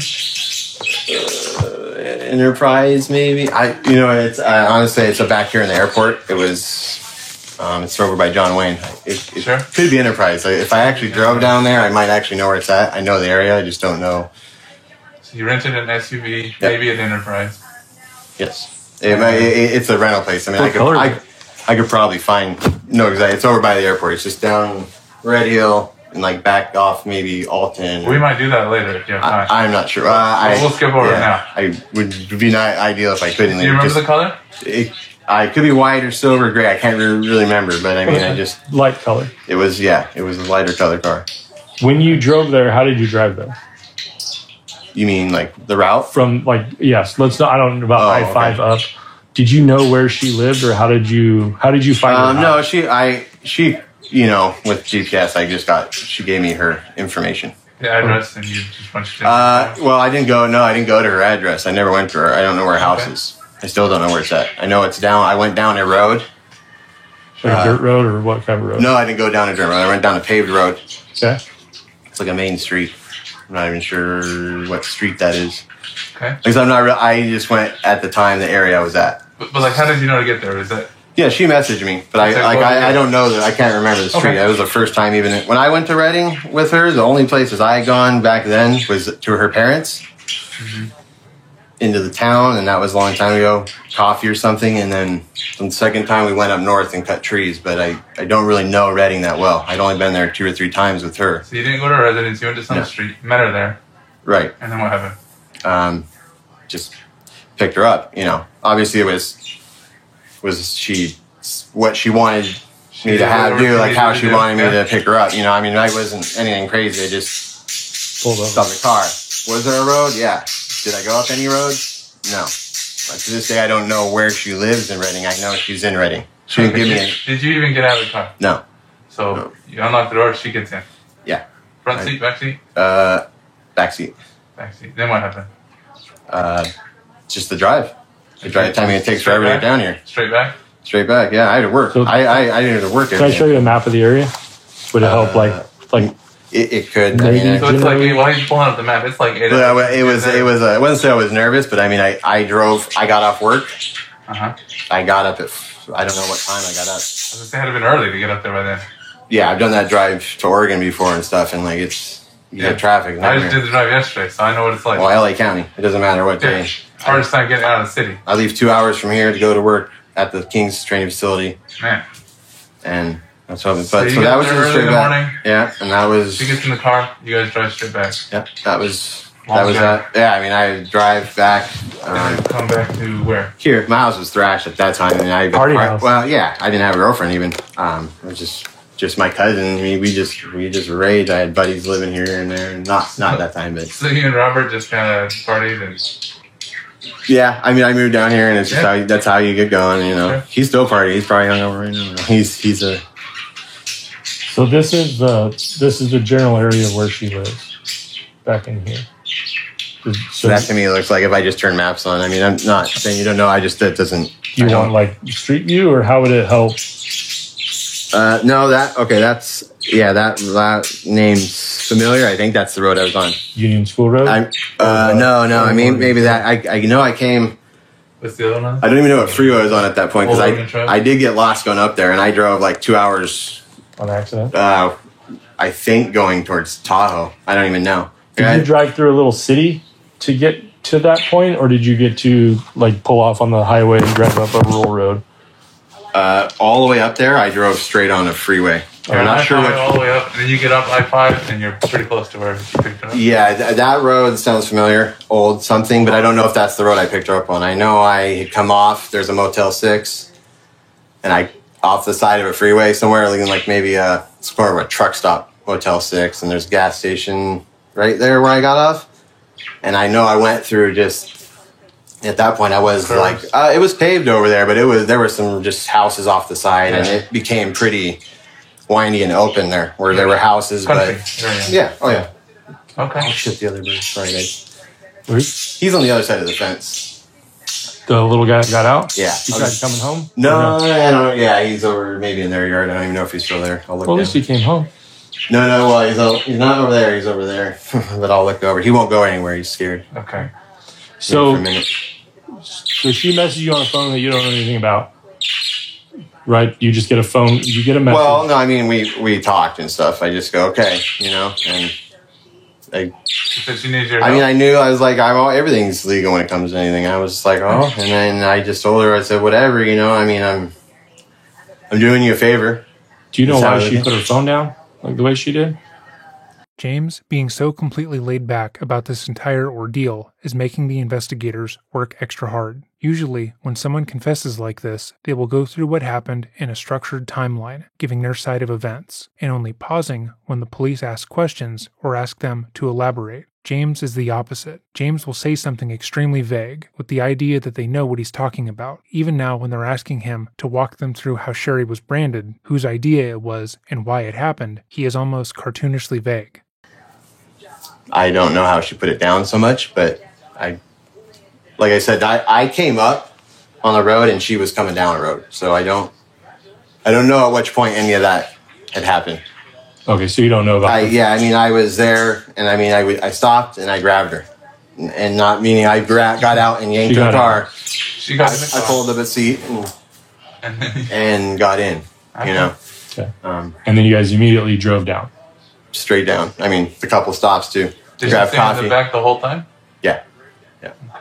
What'd you guys She was talk laid about? down, just, take a nap. Not much really. I mean, just see what's going on. I'm sure she was pretty nervous. Like I said, I guess it takes a lot to coordinate something like that, It's a hard thing to do. I was just here. I mean, I was just I'm just a friend, that's what I do. And I was just like, all right, I'll do this. But I told her, I was like, I could get in trouble, but whatever, I knew her long enough, and that based on what she was telling me, and I didn't go up there trying to find out. I just did my thing and put my head down and go, all right, let's see what's going to happen.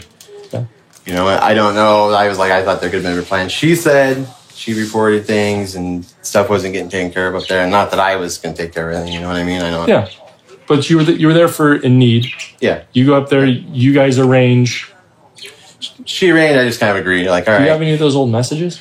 Be honest, I don't. Do you have the old phone? I do have my phone, but it is currently not working. Prior to you guys coming, I was getting ready to go to the store and get a phone, actually. Right. I'll transfer everything over just because I have all my work in there, but it's just, it's not even charging. It's been off. What about like photos? No, we didn't take any photos. I mean, she stayed in here. She just stayed in the house. I went to work every day. I did my routine. I had hockey. I still had what I needed to do. Who else knew that she was here? That was it. Just you and her? Yeah. So no friends came up? And, No, I mean, I don't really have people here a lot anyway. I'm just never here. Typically, I usually work yeah, 11, 10 to 8, 9, and I play hockey, come home late, get up, do the same thing. But yeah, I leave, and she was here. She cleaned the house a couple times, She just did whatever she thought she needed to fill, whatever she was feeling for herself, She was in her own thing. What about the bruises? I stayed here. I had a different couch at the time. Believe it or not, Cody broke it. Jumped from about there to there, and it just snapped. Sure. So during that 22 days, she has some significant injuries. Yeah. So there's a brand on her. Yeah. There's significant bruising. There's how did all that stuff come about? She did a lot of that while she was here. She just hit herself with something to create a bruise or something. And I helped her. I didn't punch her or anything. I didn't even put hands on her or anything. How'd you help her? She just was just like, bank a puck off my leg. So I shot a puck off her leg lightly. To create a bruise. Yeah. What about the big one on her arm? That might have been her. There's not too many people that come up and hit me, hurt me, right? I played hockey. Right. When I fight, when that's like a thing, is no one's asking you do it. But I'm not physical ever with women. I just did what she hurt herself for some stuff here. I was gone all day, 8-10 hours, and then some stuff I helped her with in a sense, I guess you could say. What did you help her with? I gave her this. She wanted me to just give me the stick. I'm like, all right. But I didn't do it hard. She's tiny. I could just let's not be vague. cross check. I don't know what that means. Oh, that stick I had. Yeah. Not had. Yeah. Like if you were sitting right here and I just took my stick on the back of your hip or over your kidney and rolled it down that hard, tomorrow you'll have a bruise there. And You know what I'm saying? So she Okay. asked If I went like that across your arm tomorrow, you'd have just a pressure line there. I mean, it wouldn't be broken. Well, it could, but But it would hurt. yeah. Or a Charlie horse. I mean, like giving you a Causes dead leg, bruising. just Yeah. a larger span. What about the burns? That was us. You know, she wanted. How did that Where's happen? the tool? Huh? Oh, that is just trash. It wasn't mine. It was just we bought it. It was like a, Where'd you buy it from? what do you call it? A wood bearing tool. Where'd you buy it from? Hobby Lobby or Hobby. There's two hobby shops down here. You know For the about brands. Samantha? No, because there's the shop the one over off Brookhurst is a more of models. I had to go to HB, and that one's over behind the. So I'm not from the LA area. What's HB? Oh, Huntington Beach. I'm sorry. Huntington Beach. Okay. You guys are so funny. So you got it from a hobby shop in Huntington Beach. I don't know up there. Yeah, I mean they're probably like $20 or something. I mean it was cheesy plastic thing with a little metal thing. So what did it? So I mean she was like I So said what, I was explain. Yeah. Explain to me what it was and how it was used and what happened. I don't remember what we even was on her because this was her stuff. None of this is my thought up thing. Like okay, we should do that because it's gonna look. I mean I don't even know what it said and I don't remember what it was. She wanted it. So how did it happen? She just had me. She asked me to do it, and it's like a. Well, I know what it. Explain how it. Okay, so explain the whole process. So she woke up one morning and said, "Let's go to Hobby Lobby." Well, no, she didn't leave. She didn't go anywhere with me Okay. because I'm like you know we knew the situation. I'm like, and she knew that. She's like, all right. She wanted to stay out. Whatever you do. I mean, we'll see how whatever plays out. You decide what you're doing. So I don't even know what her full plan was. As this was going on, like you guys are watching the news and it's blowing up, or do you? No, I didn't have TV. Like I didn't even actually. We have her phone. Phone, there was on the phone. Yeah, I mean, I have TV, but I didn't even have, at that time, the TV was sitting on the floor. I ain't even using it yet. It was sitting up, leaning over there. My other TV was up, and we would that's just DVDs. Did you guys talk about? What did you guys talk about? Okay, obviously, I mean, we talked, but we didn't.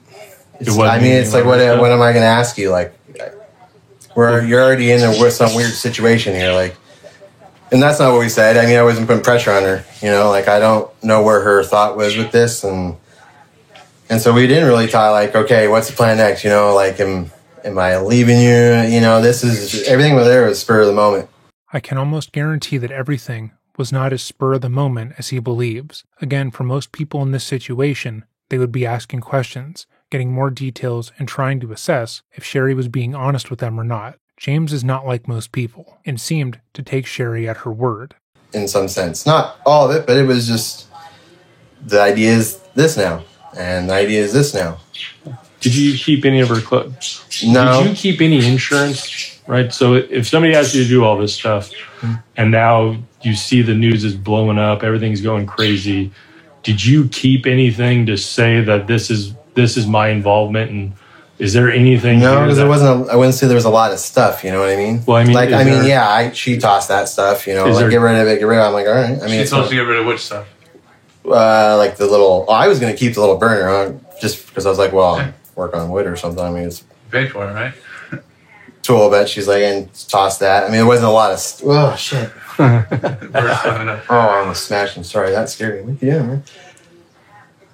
man? Yeah. I mean, it wasn't like we had a box of, okay, here's the kit we're gonna do this with. It was just she needed some sweats, buy some sweats.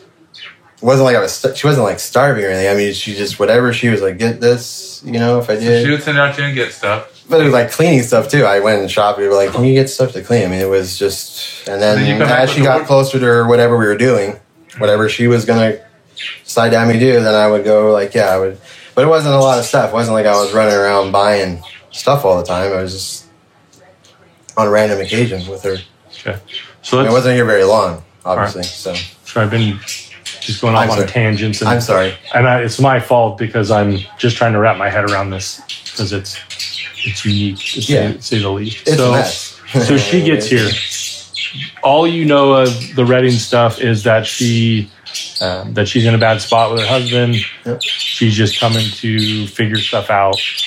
And then at what point of her stay do things start like where she started hurting herself and like doing? Well, stuff like that was kind of the thing. I don't know how long she was going to hold out for, and if we talked about that, if that came up, it wasn't significant enough for me to remember a lot of. I mean, it was a lot to take on for me anyway, but I didn't know what the final plan was. Like, were we going to end up together? Was that her plan? I mean, there's a lot surrounding this situation. Like, we grew up, we knew each other, we were in love at the time, but that was young love, and I don't even know if it all worked out in her sense, whatever her plan was overall. Because this is out of the blue for me. So I'm at work, and I get the call. I mean, other than that, only contact, like I said, I talked to her briefly that her dad was coming down, and I'll meet up with him for a beer. Oh, cool. I hadn't seen them. We didn't have any harsh feelings, but yeah, that was. I mean, we just talk, and then she has kids. Mm-hmm. Her second, I know about that. She, almost died. Yeah. Like, whatever. I don't know if that's true either. Because I have more info. She bled out real bad and almost lost her. But anyway, true. She started missing her babies. And I'm like, of course. Sure. Because the play out. Obviously. The what? The play out, left her kids there. Obviously, the kids may not remember, but if maybe they everybody's got a plan until reality hits. Right. And so, she's just like, I'm ready to go. And I'm just like, Thanksgiving Day, I'm just like, are you seriously? Because this time she lived in Buena Park, and I had to come. Plans, right? I came down, I drove straight. I never went to sleep. I was awake for like 60 hours, man. Because I drove through, I picked her up, went to my aunt's in San Pedro, did the Thanksgiving thing, got her home, and then I was just like, all right, well. So are you talking about when the release? Yeah, on Thanksgiving Day. Right. So I was you're here. She says it's time to go. Yeah, and this is the plan. And all right, you got to leave super early here, right? Yeah. You didn't even sleep that night before. No, I slept. But I mean, when I came. But okay. Yeah. So then you leave super early. We left, and it was just straight drive up there. What was she? Did she put anything on her? How was she? She had stuff in a bag. How did she get it? Some stuff was bought. Some was just who bought it? Chain. Who bought it? I probably purchased it, or I might even have had it. I don't think so, though. I don't really have any chains. Don't tow anything with a cube. But yeah, just whatever she had put together. Like whatever I had bought and she put together. Do you remember? I can't remember. I know I bought some. I think I bought some chain one time for her. Okay. What else? Ace Hardware in Westcliff. Westcliff. And do you remember how you paid for it? Cash. What about the wood burning tool? Cash. Cash. Just cash for everything. Always cash. Did you buy anything with card during this time? Maybe I don't. I'm just asking. Yeah, no, I'm just the rental car. Just to rack my brain on it, You would have to pay for the rental car with a card. Mm-hmm. Do you remember what card you would have used for that? No, but I didn't because I had my buddy. I can't get a car. They won't let me. You're not allowed. They won't. It's just my with my DUI and stuff, standing and stuff. They just wouldn't. So who's your buddy that rented it? He worked for me, and he didn't know. He's well now he doesn't work for us. He's a pretty harmless kid. And I go, Alex, can you rent me a car, man? Alex? Yeah, Alex Hannum. And I go, hey man, just rent me a car. And he actually didn't ask any questions because he worked for me, and I was just like, hey man, sure.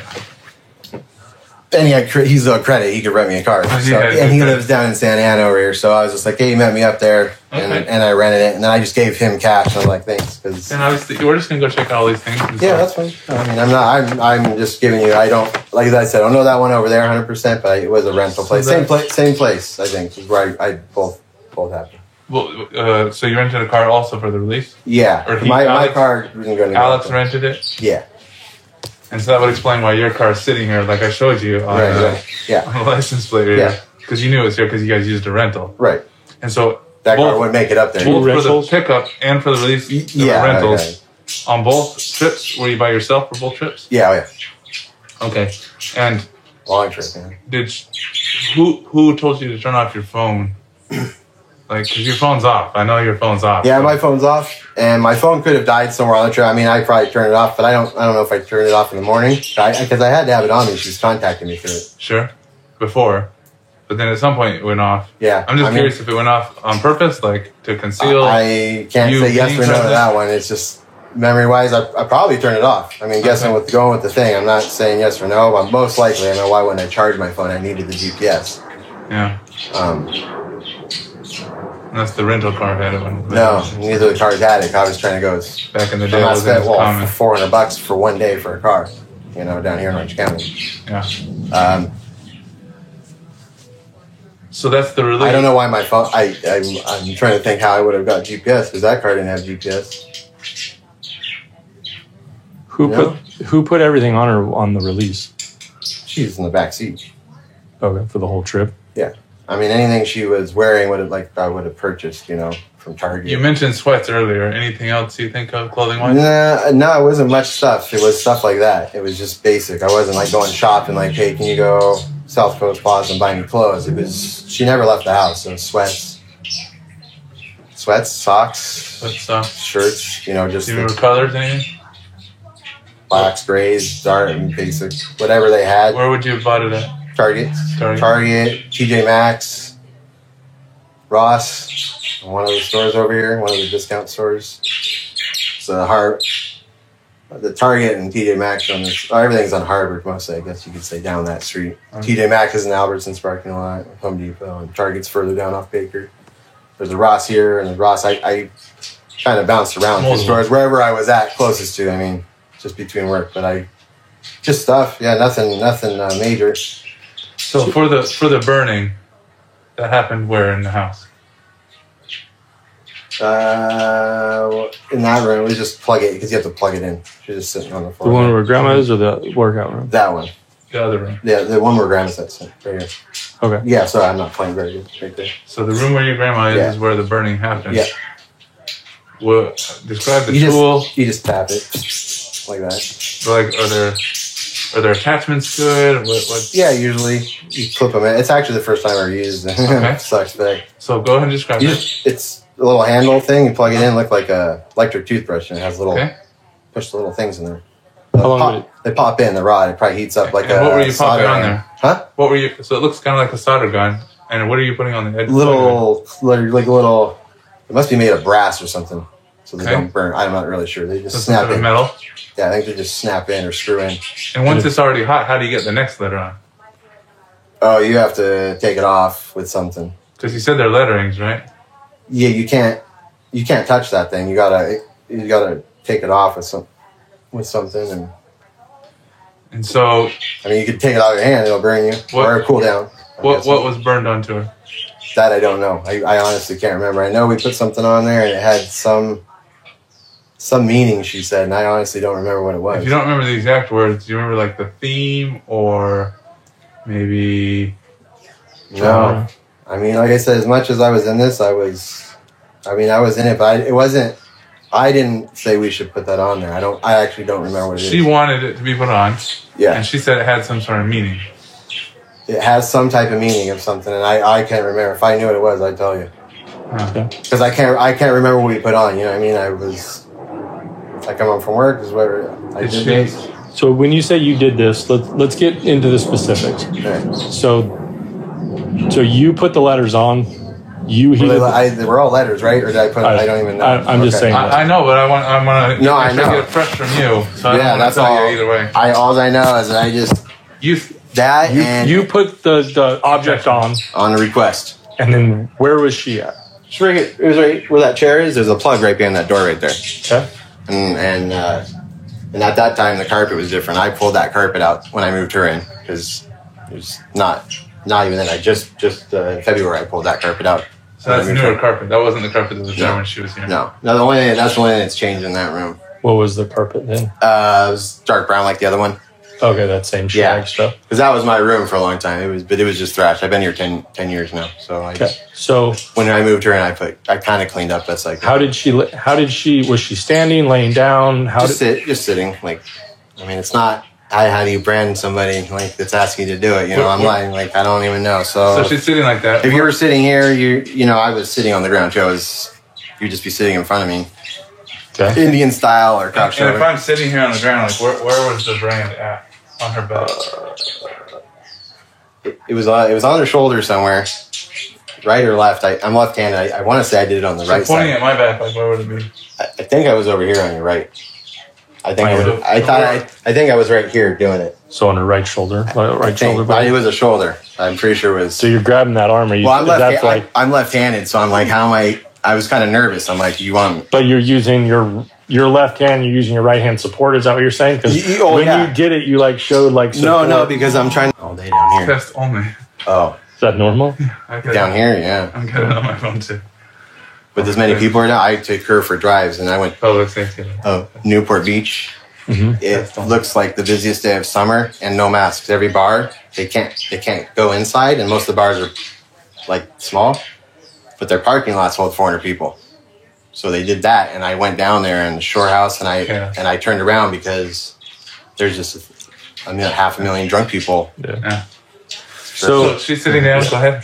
That was it. Yeah, you use your left hand, as you said, I'm and you use your right hand support to balance. I mean, because I'm holding this thing's hot. Like I dropped it, and it was hot. Where'd it get you? No, it didn't hit me. It just dropped, and I was like, holy! I'm like, oh, this is probably gonna hurt. I mean, I've never done this. What'd she say? And like I did this because it's got to be straight, and I just I can't even say I did a good job. You know what I mean? That's scary. Have you ever done that to someone? James's sincerity in this question is obvious, but what he's saying is insane. So the way you did it there, it seemed like you did it quickly. Like you can't hold that. I mean, you can't cattle brand too hard. It's so fine, it'll burn through the. It was so hot, it was red. Like a blob if you do it too hard. Yeah, if I had a little pin, I just like that. Just like a quick almost. We worked in wood shop. I worked in wood shop in school, man. And the guy who's doing that stuff, we're drawing in wood with that. So, but okay, it's probably that big. I mean, they're not very big. It comes in a little packet. They're $19 to $30, and it's in the wood area. Okay. It was an HB though, because it's the one over here off Brookhurst is a race car. They just sell like remote control cars. That's where I just looked up. There's Hobby Lobby and Hobby something else. The one in HB is the one I went to. And that one's on the back side of the Bella Terra. It's changed so much over there. The skateboard park's over there, Van Skateboard Park. You can't miss it. It's off the 405. It's gigantic. It's called the Bella Terra. You can't see it. And the Hobby Lobby is just a block or so behind it. What'd she do for the paint, if anything? She never really complained about a lot of pain. I don't think I was purchasing. I don't have any drugs, like pills wise. I don't do that. My buddy, I got some CBD liquid for her to try because I don't have pills. I don't have Norcos. It's not my deal. That's about it. I mean, I didn't buy any pills. Maybe aspirins or Advil or something, but no. Did you get like a burn cream or anything? Oh yeah, she had that stuff. I picked up some. She got some type of rash at one point on her arms or something. Do you know how that happened? She's allergic to something. Okay. So I got like some, not knowing what to go, I just went to the store and went to that area and they have like all the different creams for rashes, and I'm gonna just buy whatever these are, and she'll know. She gave me a list, and I just picked up whatever, and I grabbed extra ones. There were ointments. Okay. And that was to try to clear up a rash on her arm? Yeah, I don't remember what she was allergic. She said she was having some. Actually, she had been scrubbing the floor. She was trying to clean one of the stains out, but who knows what's in the floor? Oil. That's motor oil over there and stuff. I mean, it was trash, but she ended up getting like a little bit of a hive. Okay. On on her arm, she could just see it, and so I got her some ointment. I mean, she was getting hives, but I don't know what she was getting it from. I don't know. She maybe allergic to something in the house. Chemical she used, sprayed, I'm not sure. What type of detergent do you use? Back then? Everything, whatever is cheap on the day. Arm & Hammer, Tide, a lot of eco, HE friendly stuff, or whatever's cheap. What HE was that? HE, like for the washers that go cold, high efficiencies. Okay. Yeah. Which, by the way, are garbage. I've been through 2 sets and $3,000, and these things just fall apart all the time. So, for the injuries, she asked you to do some of the stuff. Yeah, mutual. I mean, it was me. It's just not my style. Were you guys sexually active during this time? Not even. Did she take her shirt off for the brand? Huh? Did she take her shirt off for the brand? Pulled up Pull like it that? up like that? Yeah, I mean, that's it. I mean, I'd seen her. She wasn't walking around naked or anything, you know. I know she had breast implants and she was having problems with one. She fell down and she said she had to go get surgery to have it done again. While she was here, it fell down? No, she was having issues, she said before. Okay. I mean, again, just minimal conversation about, like, hey, your boobs. I haven't seen you for a long time, your boobs sagging. Like I said, I wouldn't say we were dissing, we were kind of dissing because I was playing in my head, like, you know, like, okay, well, how's this going to go for me, you know, or how could it go? Yeah. And I had to accept it when I said, hey, you know, I mean, like, whatever happens, I'm not trying to get in trouble, but I've been in it, and I kind of know the routes. My family's been, I've seen it all. I've dealt with the FBA before. My parents went to prison, or my mom. So, I mean, I'm not too nervous. I've been dealing with police officers my whole life. Yeah, you've been pretty calm all morning. And so it's just, yeah, whatever, you know. I mean, like I said, that's all I have as far as that went here. I mean, that was it. And that's not what we didn't have to say, but she can't get pregnant again. And so we weren't even talking about that anyway. Was not a sexual thing, but that's something, you know, she's a pretty sick person from that. And so we were. But it's fair to say you were hoping maybe you could get together with her. No, I wasn't there yet. I mean, I was a little rattled. I was rattled because I have a lot pending besides this thing in my life. You know, that she's my number one person. My dad, my uncle, they're gone. I'm our only family member left. You're talking about your grandma Nora. Yeah, her and her daughter don't get along very well. Never have, and she stays distant. So I've been taking care of her for years since she's 82. Her daughter, you're talking about? My aunt, yeah. Which she's the aunt I go to Thanksgiving with. Yeah. In San Pedro. She's off San Pedro, First and Gaffey. Which one is that? Her aunt? Her only daughter. Which is who? My aunt, Lori Grace. Okay, that's I thought I gave Lori. you. No, I just to make sure. So Lori is not too close with her. Yeah, if I make the trip, more or less, you know, she'll go. She sees it when you take her. She's fine. She just whatever they dealt with, but I'm left, so that's all I got. I can't put it. With the COVID-19, I didn't want to put her in a home. And who are you still in contact with up in Big Bear, if anybody? My mom. Cody, we kind of falling out just because he had a falling out, you know, recently, the last few months before he moved. Mostly his kid thing, but my mom's up there, and Cody and Nick was my other grandma passed away a couple years ago, so that. But Sherry was only here. She never was up in Big Bear? And nobody ever came here? No. What about? I don't have people here when I'm here. If that makes You also said at one point that she had a phone that she was looking up stuff. Do you know what that is, or? It was. She had a phone. Okay. What she had with her was what she had with her. Okay, but she brought a phone with her. It came down here. Yeah, I think it was a prepaid one. I'm not really sure what phone she had. I know she left a phone. Yeah, she left somewhere. A phone, and she brought a phone with her. But that's. Can you describe the phone, like a color or model? Black Samsung or iPhone. Smartphone or not smart? Probably, yeah. I mean, she was looking somewhere. So, okay, she had a phone with her here that entire time. Do you know what happened to the phone?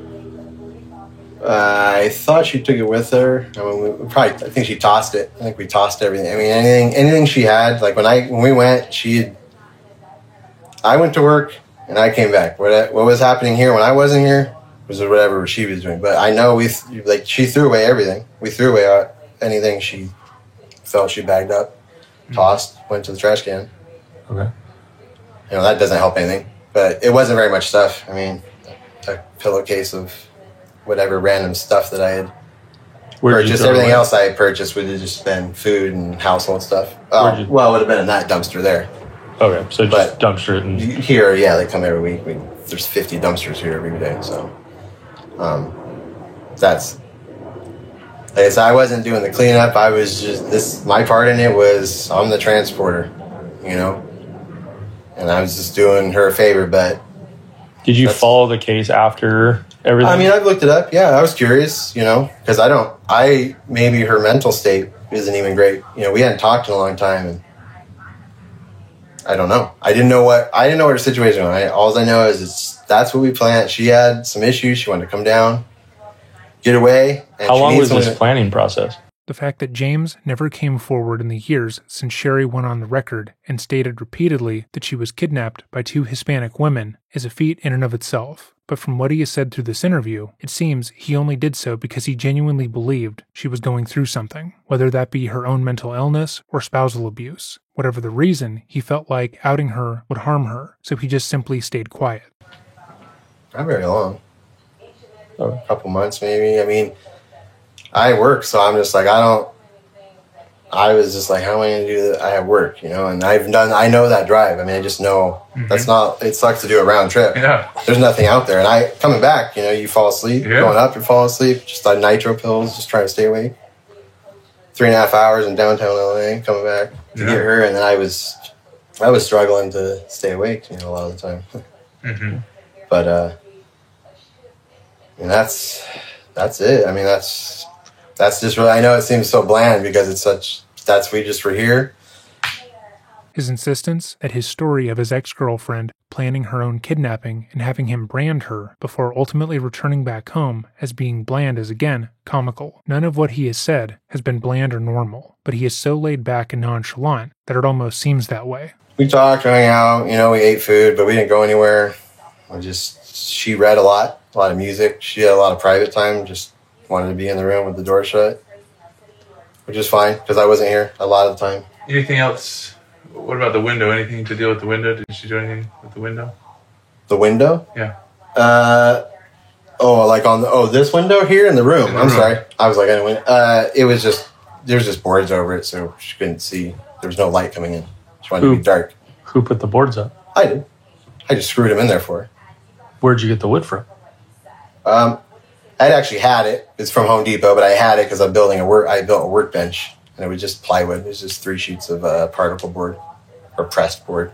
Okay. So it's particle board. But I mean, I saw the holes in it. Yeah, that's what I'm asking because I saw that. And I had it. I had it up. I had already had it up for a while, and took it down those boards because I had Growing some. Why I had cannabis in Growing it? some weed. No, my landlord knows. He just goes no mold. But I had that in there, and I had it open range, so I couldn't have any light. So I actually had those up before that, and then they were in my garage, and those holes. So it was an old grow room. So you put it back. Yeah, so like that carpet was all, I grew in there and I flooded the whole room. That's when my landlord, and then I pulled all the carpet out and I left it wood. But I had that because I didn't have lights exposed. You'll see there's holes in the ceiling. I had lights exposed there. And then I put them on, and then I was like, why just put those up? I mean, I'm not blacking everything out. I mean, this is... So when Sherry was in there, she said she wanted it dark?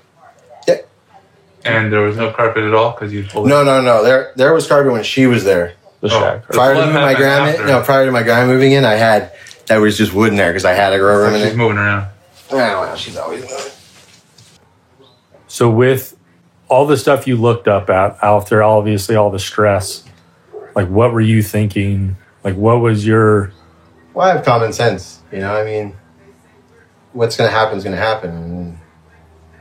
That is not what common sense is. Put yourself in James's shoes for a moment. Your ex reaches out to you, tells you they need to escape their lives, and has you pick them up from outside of their home after making it appear that they were snatched off of the side of the road. They later have you drop them off, only to go on the news and say they were abducted. Naturally, you would feel incredibly anxious. You are now implicated in a crime, with her saying that whoever she was with, while she was with you, is a kidnapper and a human trafficker. You would feel intense anxiety, always looking over your shoulder just in case anyone suspected you. You might quit your job, move out of state, leave your friends and family behind, because you feel like your life is at stake. But not James. James is calm and collected, and completely at ease with whatever happens in this case.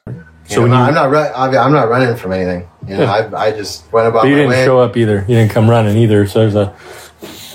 Well, I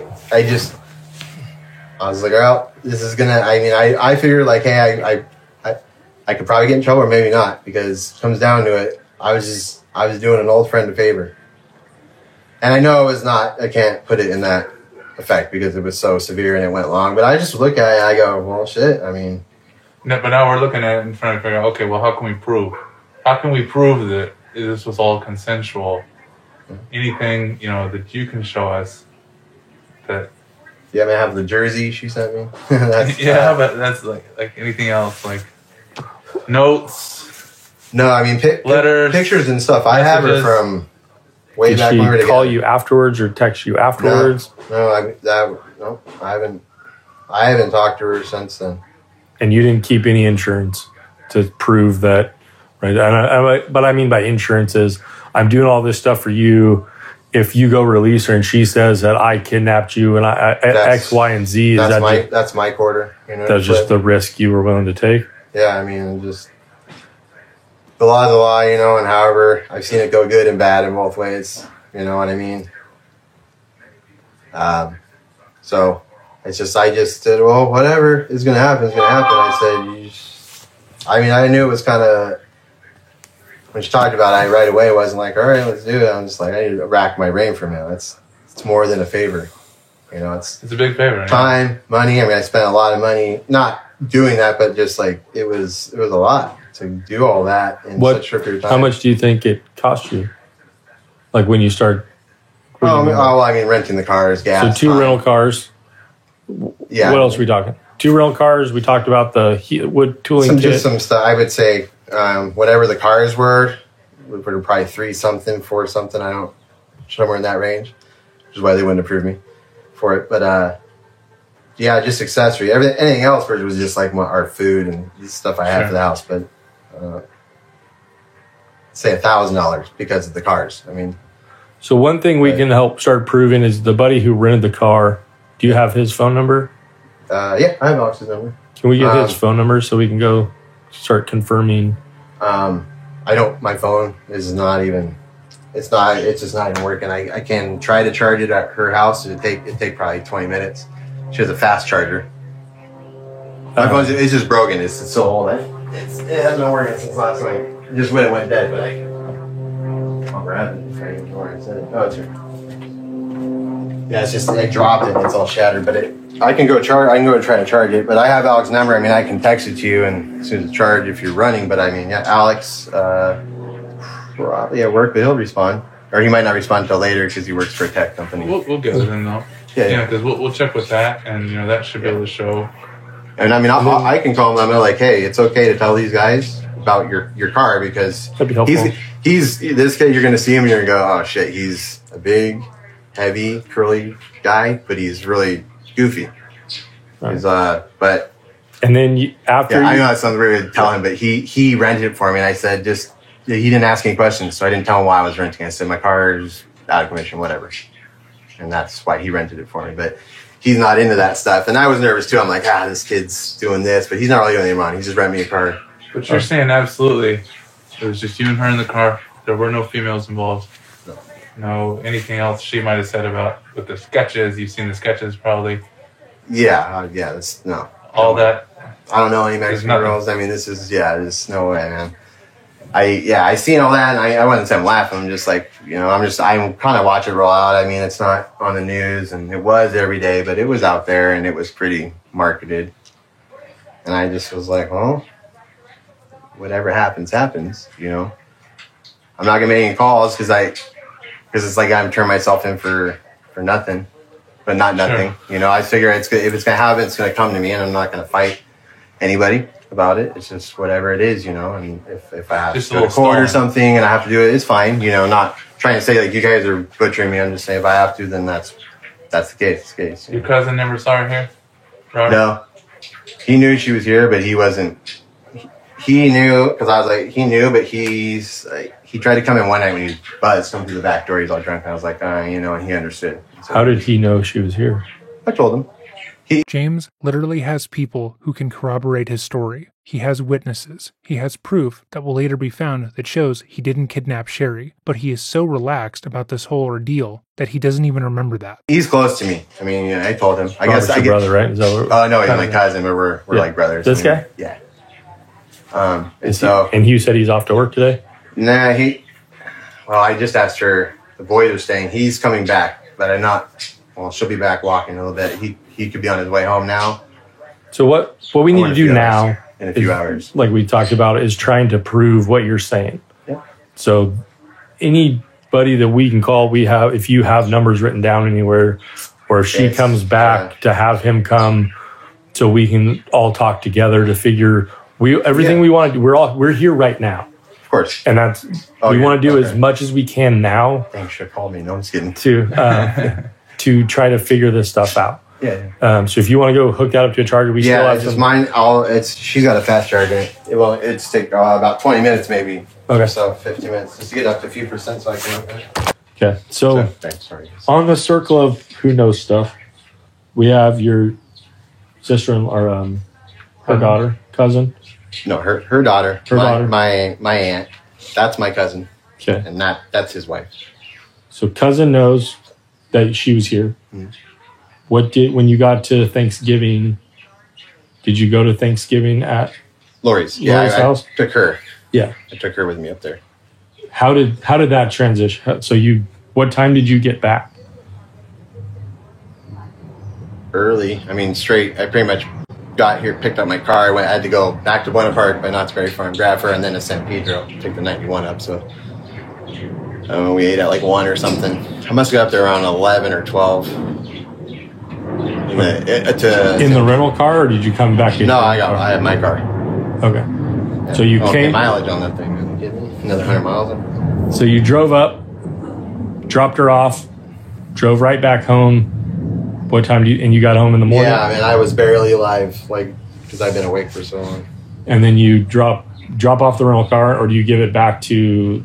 No. I had to come get her. There was no time to go drop that. I did that on the next day or when I went to work. You came and parked the rental car, got your car, went and picked up grandma. Correct.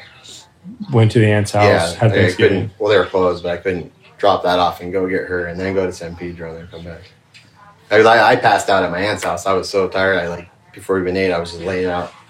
And they were gabbing, but it's a small Thanksgiving. It's just me, her, and my grandma. That's it. Did you tell Lori what was going on, or does she know anything? No. I guess it was new. I was like, hey, guess what? And she knew Sherry, but way back then we had a Thanksgiving up there in her other house in San Pedro, 2003 or something, too. For one of the holidays we went at her other house, but her and Sherry I didn't see a lot of my aunt in general. I just see her when I go there. She doesn't really come down and see me. But she was there. That day I was up there that morning. It must be between 11 and 1, somewhere in that range, because we ate at 2 o'clock, 3 o'clock. Oh. And then it was very brief. We went from there and I went home, took my grandma home. So when we go talk to your cousin, what is he going to tell us on the realm of so we can start confirming stuff? What is he going to tell us before you obviously tell him your phone's over there? No, he's not even there right now. Exactly. But when we do talk to him today, what's he going to tell us? I mean, like I said, he doesn't know much other than this is what's happening, amen, of the house. That's what I'm asking you. What would he know? That's it. Just that Sherry's here, and he knew because he knew he sees the news too, and he knew all right. But it's good. It wasn't his place to do anything. It was just So he just knew she was here. Didn't know the context. He wasn't a part of coming in. He doesn't know about what I was buying and stuff like that. I mean, because it wasn't. I go to the store and it wasn't like I was making special trips. All right, I got to go to Vaughn's and I'll pick that when I'm out. Okay. When I get time. It's pretty much after work, rarely before work. I get off at 6, 7, 8 o'clock at night, and then. But yeah, I mean, he won't lie to you. So he just knows he doesn't want any trouble either. He had his stints in prison and stuff. But he didn't look. He didn't see her. They didn't talk. No, they never even made eye contact. Because the night he came in, the night he tried to knock on my door, I had everything locked. And she was, I believe, in the room at the time. Maybe, but he's hammered. He's like, hi, come in, because we were partying. I go, hey, man, and he's like, oh, all right. But he wasn't over knocking. I'm like, hey, man, I just want to see you. How did that context know that she was here? Well, no, I mean, I told him before. Okay. I let him know what's going on, a little bit. With, hey, I'm going to be going up there doing this. And he's like, all right, be careful, I said, yeah. But he was the same thing. He was like, well, you're not, he's technically someone's asking you. It's not really a crime. You know what I mean? And I didn't say that, but he's we're in the questionable stage of. No, yeah, of course. That's your guys' job. What about Luisa? She just knows, if she remembers. She never came over. ever. She never met her. She knows because of conversations, or because Yeah, just we're tight. You know, it just went That's that what far. it seems like, yeah. It didn't go. His dad doesn't even know. You know, my mom knows. She was curious. She goes, "Hey, you know." I at first didn't talk to her much about it, you know, but it's my mom, you know. And just go, "Hey." I mean, that's the only thing I have is that she knows. They call me when it happened on the news because I hadn't even seen the news, so I was like, I assume, you know, until So when your mom, so what did you tell your mom? She just knows. She just goes, "Hey, this," and it was real brief, and she wasn't digging either. You know, she just goes, "Yeah," and I go, "Yeah," and she goes, "Yeah," and that was that. You're being help me out here. Well, no, Mom I mean, called. Hey, I told her, but we weren't like, okay, this. What'd you tell her? Just that. Hey, she asked me, "Hey, do you know anything about it?" And I said, "Yeah." Not right away though. I didn't tell her the day she called. You know, I told her later on because it started playing out more and more. Got more and more. Once it hit like 20, you threw everything on the news, but then when it starts getting to the bigger, like, all right, we're dedicating 2020 big news. And she asked me, I go, "Yeah, I know," you know, and she's always, it's going to play out. I mean, there's nothing I can do about it. That's all I can do is wait, you know, and see where it ends up. Okay. But yeah, I mean, it wasn't, again, no into depth because I didn't really have depth at this time. So she doesn't know details, but she is aware that Sherry is here. Yeah. Not from the day one, but from somewhere when it hit the national. Yeah, like I didn't pull up and like, "Hey, Mom, my guy." It's not like they call, "Hey, I picked up Sherry today." I don't expect no one was like, no one knew what was going on except for me and her. Okay. But for me, the contact from her was kind of out of the blue because we hadn't talked in a long time. Not for any reason. It's just she got married. She has kids. Is the phone you're using now that same phone, or is there a different phone? That one, is it the same? I want to SIM? say I had that one still. Is it the same SIM card and everything? There is no SIM card in those phones. Okay. It's just a program. So what's the? But I had erased probably a lot. I mean, I erased all that stuff because I didn't even have the numbers. I don't think like permanent. I just had them floating, you know. And then she got rid of her other phone, so whatever one was up there, I didn't have that number. But it was a 530 number. Yeah, there's 530. That is Shasta or San Ramon or something. And then that contacted you somehow. Yeah, my number's always been the same. Long time. And that was like conversations months up until this point? Yeah. Well, we haven't been talking for a long time. I mean, since that happened. But other than that, yeah, minimal talk throughout the years, but I hadn't even seen her. We hadn't even got together. They've been down here a few times in San Diego for weddings and stuff, you know, but no contact from her. Okay. Just obviously, for whatever their thing was, it'd be weird to contact me. Yeah. Hey, you want to come meet my ex-boyfriend? Yeah. I'm not saying you're not cool, but I'm... Well, no, because at one time I was trying to have her send stuff back. Yeah. My jersey, and she's like, "I can't send this stuff back because Keith wants me to sell it." I had like skates and stuff. Her skates, she was gonna get rid of all, so I only got my jersey back. But when you sent her stuff back, you sent it to her parents. Because I didn't know where she lived, so I knew she was married. You know, we have mutual friends. You know, but she got married, and I had it up in the cabinet here. I just had a box about that big, and it was just all her, actually old pictures from back when I first met her, way back in high school and stuff. All kind of her life in San Ramon and things, and I looked at it, made sure nothing was mine. I just packed it up and I called them up there and just said, "Hey, there's a package coming up with a bunch of Sherry's pictures." And when was that?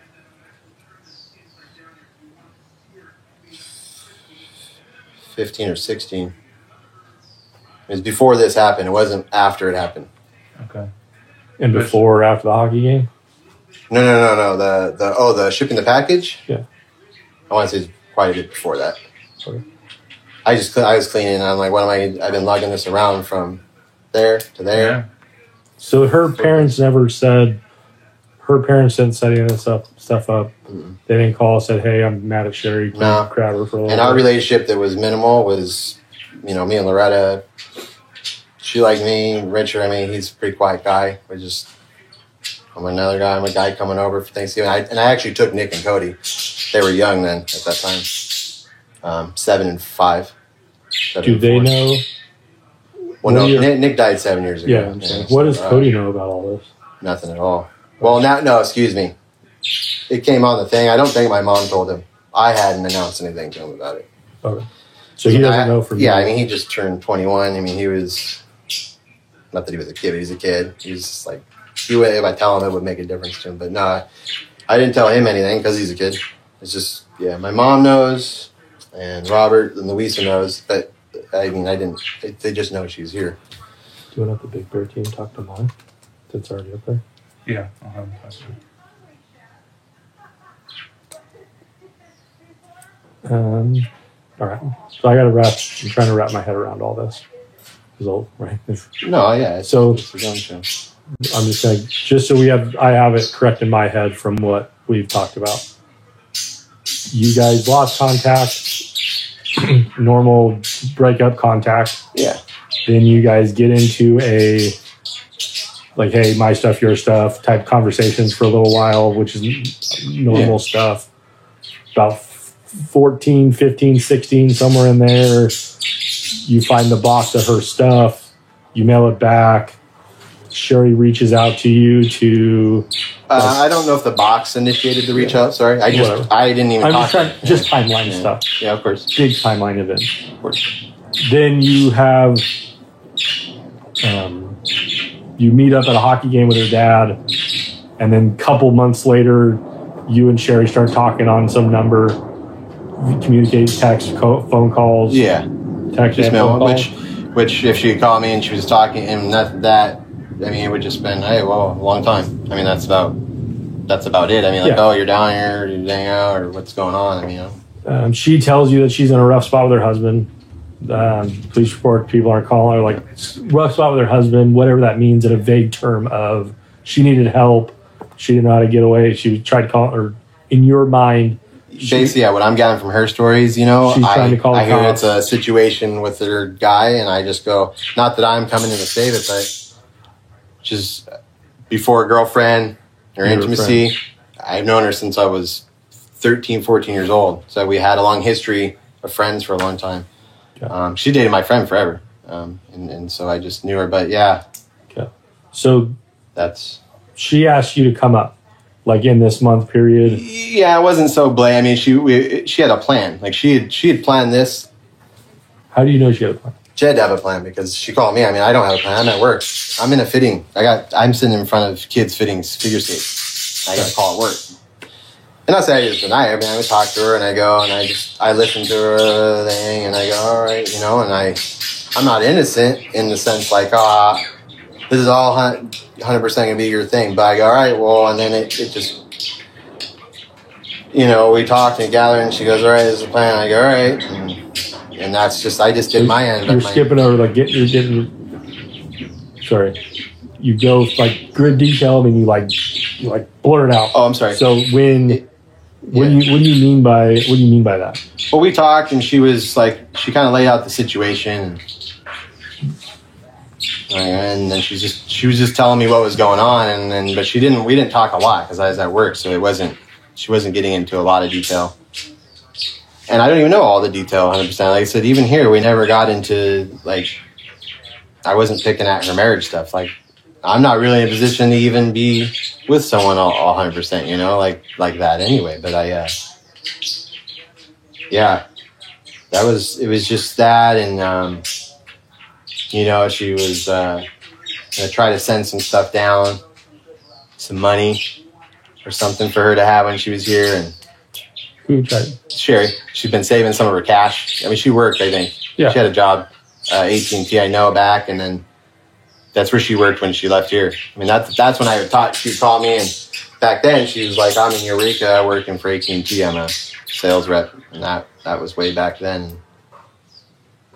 That's it. I mean, there was just the plan of what was going to go on, and I'm like, well, you're going to have to tell me where. I mean, you're telling me to go. You want to go to Reading. And that plan is come and get me. Yeah. Right? Is that like, what? You're right. I'll need address. I mean, I got to say, I got to figure out how I'm going to come do that. That's an entire 2 days and money and in my head, am I doing this? Am I getting in trouble? Is this going to be what's it's going to be for me? And I made my call and went and did it, you know? Okay.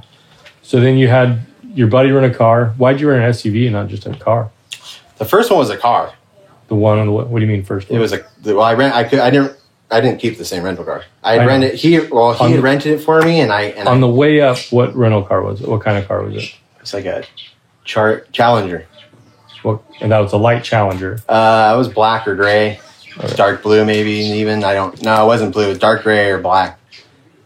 Dark, like Dodge Challenger. Yeah, silver gray.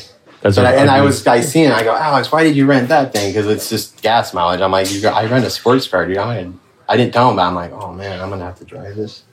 So it's like those little square, weird looking. No, like a big muscle car. Yeah, a Charger or a Challenger. That's the Dodge. Sorry, that's the two-door. The two-door coupe thing. I was thinking, and I go, oh my! I already didn't say anything, but I go, shit, this is not gonna be. If you want to race, it's good, but if you want gas mileage, that's gas mileage and comfort. I'm like, I'm gonna be crammed in this little thing, and yeah, gas was not to my advantage. So that's the first one. Yeah, and then the SUV was on the way up. But earlier you said that she had got into the back seat and was on the floor. Well, no, not on the floor. She's laying down on the back. Oh, the seat pops. It's a coupe. It's got the back window. In the back seat, but It's not got on a the floor hardtop. of the back seat. No, you can't lay on the floor in the back. I was going to say, there's a big space transmission bar right there, and everything's sitting up. But oh, so there's like a big hump. well, I was saying, I'm thinking I'm going to do this. I mean, obviously someone doesn't want to lay in the back of a truck bed or anything. So, and then he rented that. It was already done. I go, well, great. And you can't really tell him either. Yeah, hey, dude, hey, whoa. But I didn't need any, I didn't go into it even thinking what I needed 100% when I was renting. I'm just like, I rent a car. Did you know she was going to get in the back? Because you said you couldn't rent a truck. Did you know? She got up and just popped the seat. I mean, well, I know, but you said this was all planned out. You also said you didn't want a truck because nobody wants to lay down on the truck bed. I wanted a utility. Was what I just didn't express. So when you know you were going to pick her up, why did you need a utility? Why did you need? That's my the plan. Well, I didn't even specify, so I didn't say I needed it. I just I assumed he wouldn't buy a sports car for me to rent. Was the plan for $300 for her to get in the back seat immediately? No, I was kind of. I pulled up and I didn't know. I mean, I got some stuff here. And I went to Trader Joe's or I ate breakfast. Some place up there. Starbucks. I was at a Starbucks on the top of a little, like off the freeway, a little waiting spot. Because I didn't know where I was at, so I just drove around. I got food. Okay. Because we were in contact at that point, then I just drove and then the door opened and just, back, I popped it up. I mean, it wasn't. I just didn't get out. I just didn't even get off. I pulled right on the side of the road right there, which that was a dirt road. I didn't go up that dirt road. Okay. So, all right. You get the Dodge Challenger 2-door sports car.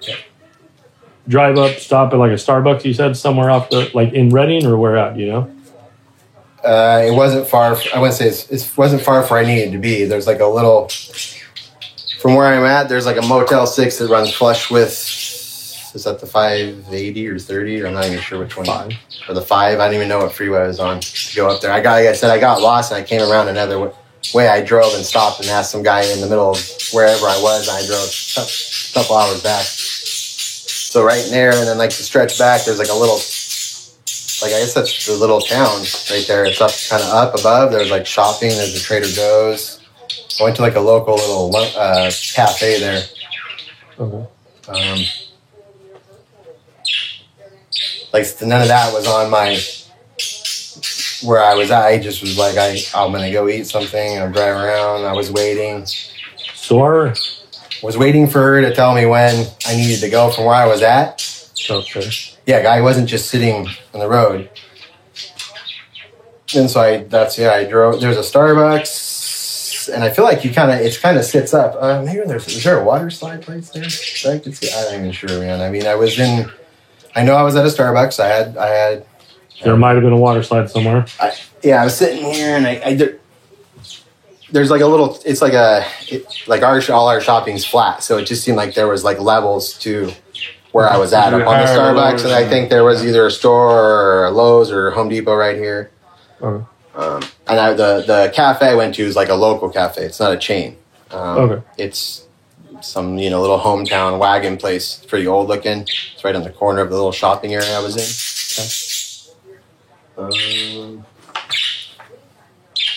Okay. It's like a village. Because again, when I went up there in the years past, I don't really know the area that well. That was a GPS thing. I have no idea where I am here, other than Yeah, exactly. Like I went down that road and I was completely lost. I mean, that road's in the middle of nowhere. Yeah. I go, how long do I have to go down this thing? Where am I at? And I didn't really know. I'm like, how do I get back from here? I was just kind of surveying where I had to go. So I got lost when I went to Starbucks. I got off and then I just was driving around. So did you have more than one phone back then? Yeah. What was the? I had one just what do you call it? Prepaid one. A prepaid one. Yeah, eventually, because that's my work phone. I mean, I do my business on there. What's that number? Oh, I don't. That was gone a long time ago. So the 3473 is your 3473 is my cell phone. Your main cell phone. Your main cell phone. I mean, we use that. That's my only line of contact. Have you ever called your work phone to that number? Which one? The 425. Yeah, the 425 number. Back then, would you ever call or text it? My work? This prepaid phone that you're talking about? No, not for work. I just mean in general. Oh, yeah. I have two phones, and every once in a while, with her. I mean, with her, I would have texted. I'm just trying to be able to identify your phone number. That phone number. That's what I mean. And those phones I purchased at the AT&T off 17th and Tustin or Santa Ana. It's at the end of before you hit 17th. But I would just pay. I just paid cash for that. But you don't know the number, and that was the phone you were using to text her? I mean, I had that thing for 20 days. 23 days, whatever. So the whole point of that phone was for this. Right, and that was, she's like, I need to have that. So then what area code would that have been? Here's either it would have been 949 or 714. I can't remember what they gave us at the time. That's typically what our area is here. HB. And that would have been the prepaid number you used. Part of the plan again was for you to get a throw phone. And she wanted a throw phone. So that's how she got the. So did you get two phones? Yeah. So when you drove up there, you gave her the throw phone. She had a throw phone. She already had one. Yeah, she had already had one from her job. A throw phone? Like an AT&T or something. She had a prepaid. Yeah. AT&T phone. So then she's like, get a prepaid one. I'm like, all right. I mean, I knew what was going on. I mean, I understand what she's doing. I just go, all right. I mean, I wasn't nervous. I got to go get a phone. I'm like, this. So she told you to go get a prepaid phone. Yeah, I was just going by how she was planning. Before you even left here. Yeah, I didn't plan any of this stuff out, so I just go, all right. I mean, I'm not even thinking. I'm just like. So when I'm looking at if I look for your records at 3473, I'm not going to see that communication with her on the day of the day of the pickup. Yeah. Yeah, you probably see that. She had messaged me, and I can't remember. So text only, but not calls. Yeah, typically just text. It's right. I mean, so we're not getting confused. Yeah. Right now, we're trying to figure out the phones that she was calling you for the pickup. Is it a prepaid phone number you had and your phone? Yeah, I think she. I can't remember. I can't remember what phone she was using on her end. I'm worried about you on your phone. I had my phone and I had a prepaid phone. And she was okay. When you went up there, that was the plan. You went and got a prepaid phone. Right. You turned this one off.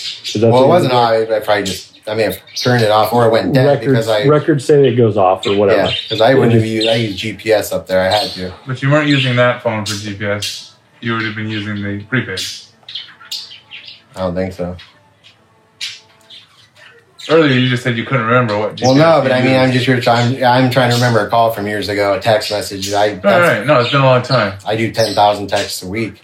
But some things are done on purpose, and some things are done No, I know, but I mean, I don't know. I can't remember what phone. I don't remember buying a smartphone for that, so it was probably that phone. Because with the pay phone, I was going to pay a couple $100 for a smartphone. I can't remember. I mean, I'll look. I mean, I'm not trying to hide anything, but I don't remember. How can you look? Huh? My phone's charging. I mean, I can't remember. I pretty much put it behind me in the sense that I'm just waiting for someone to knock on my door. Again, James is winning the I don't give a fuck award. He asked Sherry no questions, did everything she said, understood that at some point the police would likely talk to him in connection with this crime, and still cannot seem to care enough to think back to what kind of phone he bought, why his phone turned off, and what Sherry asked him to do. We are 2 hours in, and he keeps casually dropping new, potentially exonerating information onto the officers. Gotcha. You know what I mean? And her prepaid number wasn't in your contacts, but do you have her other number in your contacts? I probably still have it in there. Okay. I'll look. I don't know if her number's changed. Because if you'd be willing to show us your contacts just to show us what it looks like. Sometimes the phones are smarter than we are. They can say, hey, you're last in contact with this person on whatever day. Yeah, I mean, because when we were talking in LA at that time, right at the beginning, it was on my phone. The 425 number? Yeah, all that. Her call to me was this plan to me. Okay. In some sense, very minimal though. I mean, we just kind of went, whatever. On your Verizon plan, were you paying for other lines too? Yeah, I had, that time I had my mom's, her cell phone, but she loses them every week. Not really a cell phone for her. I paid for it. She had a house phone, and my mom's, and my brother Nick's. So she had a house phone and a cell phone? Mm-hmm. Well, like I said, the cell phone, a couple times she lost them, and she doesn't know how to use them.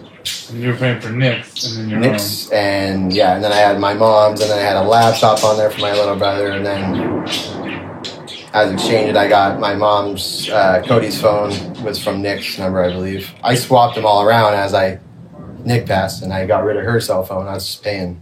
So after Nick passed, he was using the 9439, right? I'm not sure. The 909-730-9439? Probably. Well, either way, after I might have his number on my phone too. I don't know. After he passed, who started using his phone? Cody. I think Cody got it. Or I know I kept his account, and I feel like I moved it on to somebody. I'm not even sure the numbers. I mean, you just text the people's name in their phone. I'd have to look up. I mean, I guess I could go to Verizon and have them pull up. I don't remember what phones were under which accounts at the time.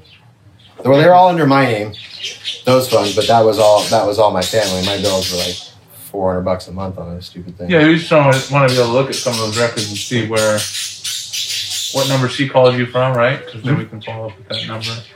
Yeah. But never on, I mean, again, no contact to Cody. And then my mom never really, my mom was in jail a lot throughout those years that we were together. She in and out of prison and things and nonsense. Would you be okay signing a consent to search form for us to maybe take some better photographs of the bedroom here and the living room? And right now, yeah. I thought you guys were already doing it, so I mean, I don't even know. Yeah, I already took some when I asked you if I could. Well, yeah. But I'm just saying, okay. Turn on the lights, a little bit more and get closer. And yeah, that's fine. That's cool. You're fine. We've been talking for quite a while. I can move first. What would you feel like? Would you be willing to take a polygraph test? Huh? A polygraph test? A polygraph test? How would you feel about taking one of those? Yeah, You'd be good? I mean, I can't do it right now. I'm just saying in general, would you be willing to do that? Yeah. Okay. That's fine. I mean, for me to say no, and then, because I'm telling you what it is. And here's maybe a bigger ask. Yeah. What do you think Sherry would do if you texted her and said, hey, the FBI said they want to talk to me, what should I tell them? I don't know. How do you think she would respond? I don't know. I mean, I haven't talked to her since that point.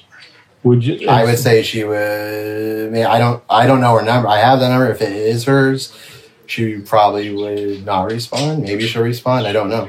I don't know if she knows my number by heart. I don't know that. Well, you could give her a number. Hey, you can call me this number. I'm sorry? And you could say, hey, you can call me this number. Oh. And then. Yeah. I mean.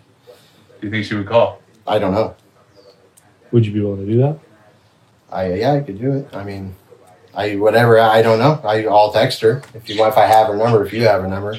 If James is anything, he is honest. He isn't going to tell the investigator what Sherry would do if he texted her and said he was being interviewed by the FBI because he doesn't know what she would do. This question was presented this way because the interviewer wanted to see if James would be up for texting Sherry and potentially talking to her for them. Having talked to her once a month for the last 4 years, they are aware that without direct evidence, she would likely never come clean about what she had done. But getting James to talk to her would be a huge foot in the door. They could get her on the phone admitting to planning her own kidnapping and coaching James as to how to respond to the officers. But on a serious note, I don't think James would be good at that. His general demeanor is laid back and unbothered, that him beginning to question her nearly 5 years after the kidnapping would seem suspicious. He didn't ask her one question this whole time, and it's more than likely she would see that message and know he was compromised. If I don't have it, I should have it. I mean, I don't remember racing. I know I got rid of the other one. But that was just a... I think she got a new one. What does she usually, does she have like a nickname for you or anything? Or does she just call you James? James, yeah. Maybe back then. I'm just thinking through the text, like how would she know it was you? Oh. I'd have to say who I am. Because we just didn't... We weren't like I said, at that point that's it. And the only thing I've heard from her is what's been on media. So, and I'm trying to remember if she got a new phone after all this or if she kept the same number. I just don't remember. For you, how would you have gotten the number, whether you called her mom and dad? Well, they're at AJ Mini Storage. Yeah, I know. So yeah. I'm just thinking out loud. For you to have a genuine contact for her, you'd have to call mom and dad because you know where mom and dad live to get her number or re-up for a number. If I just gave you her brand new number, that looks suspicious, right? Because how would you have got it? Yeah. How would I so we'd have to, yeah, right. Yeah, we'd have to call have him call mom and dad call her and go that route. It'd be a double phone tree, but I think it'd be more of a genuine find, if that makes sense, rather than me, hey, here's your number, call her. Okay, I think it'd just be a blind knock. Like if I just had your number, hey Sherry, I just got your number. I don't know how I got it. And if she asks how'd you get it, goes down that rat race. I want to try to avoid that rat race. So if we do that, we'll probably have to get the mom and dad and double it up, in my opinion. What do you think?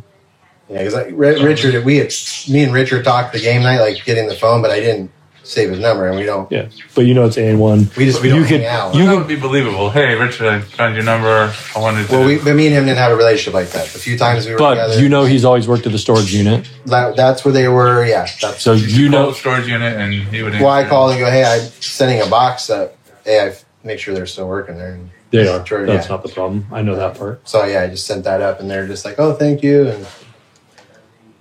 So what it would be is you'd call the A1 Mini Storage like, hey, it's me, it's James.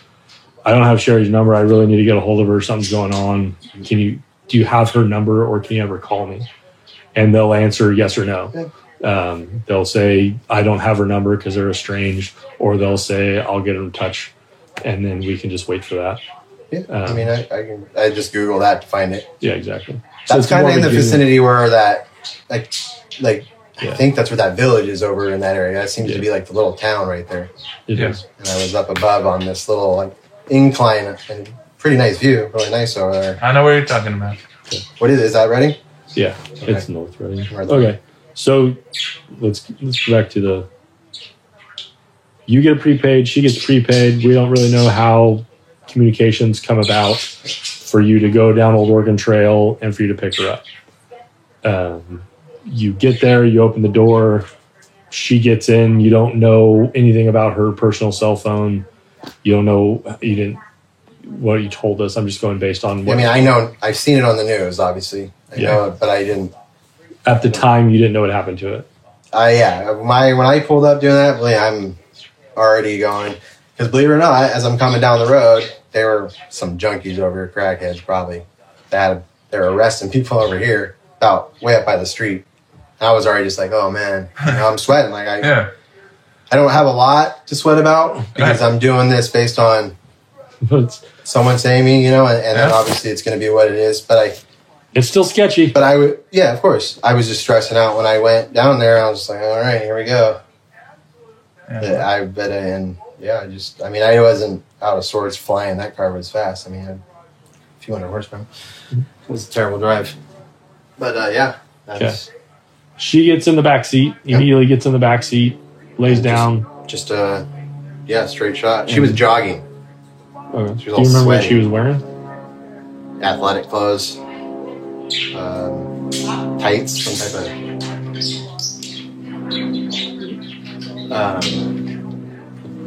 That's Robert? I can't see. You'll see. Is that Mason? That's Mason. Thanks.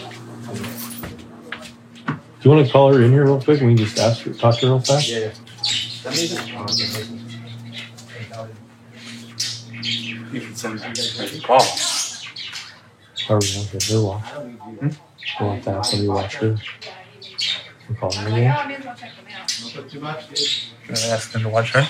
What? Oh, you mean while they come in and do Why do you guys tough hours for a photograph? Hello, how are you? I'm Kyle. Sorry. You mind if I use the website? I'm Kyle. I don't know if you're COVID scared or whatever. Am I what? COVID scared. Oh, okay. Is Peter with you? Yeah. Oh, okay. Hi. So we're here regarding the Sherry Papini stuff. A couple of years ago, she was abducted, or it was reported that she was abducted from Reading. Oh, I heard it on the news. Okay. Yes. And we're talking to James because we're talking to James. Yeah. He said that you might have known something about him and her at that point. You mean like? Sorry, John. Is it okay if I get the bird? Yeah. You mean like when they dated? Like a long time ago? No, like during the abduction time. Mm, did he tell you that she was here during the abduction time? kind of, but we kind of kept it. We just didn't talk about it really. Even James's cousin's wife was willing to lie to the officers. Jesus Christ. So it was more like, you know. Yeah. What did you know? Something about like a bad relationship with her husband, and just like that she, was trying to get away or something. And so I told him, I said, okay, well, whatever you guys are in, it's probably best for me not to know anything about it. So I just told him that I'd rather not know anything about it. But I do know he had an ex by the name, and I remember seeing it on the TV. Okay. Did he tell you that? We're not here to jam you up, obviously. That's okay. We're just trying to find out how we can prove whatever people are saying. Yeah. So, obviously we know she was here. Yeah. So we're trying to figure out. I never physically seen her. Under what circumstances? Yeah. I just know that he had mentioned something about something going on, and then I seen it on the news, and I told him, well, that don't sound good. I'm like, it's probably best if I don't know. But, I know that he was, trying to protect her. Mm-hmm. But do you know something bad happening? I'm not, I don't know details, just because I told him I'd rather not know. Okay. But you never talked to her while she was here? No, I never even seen her. Mm-mm. what does your husband know? We're pretty much the same. I don't know if they've talked on a separate occasion. But my husband, he's been at work right now, so he's not home. Okay. Even though you might not know all the details, you know how she got picked up?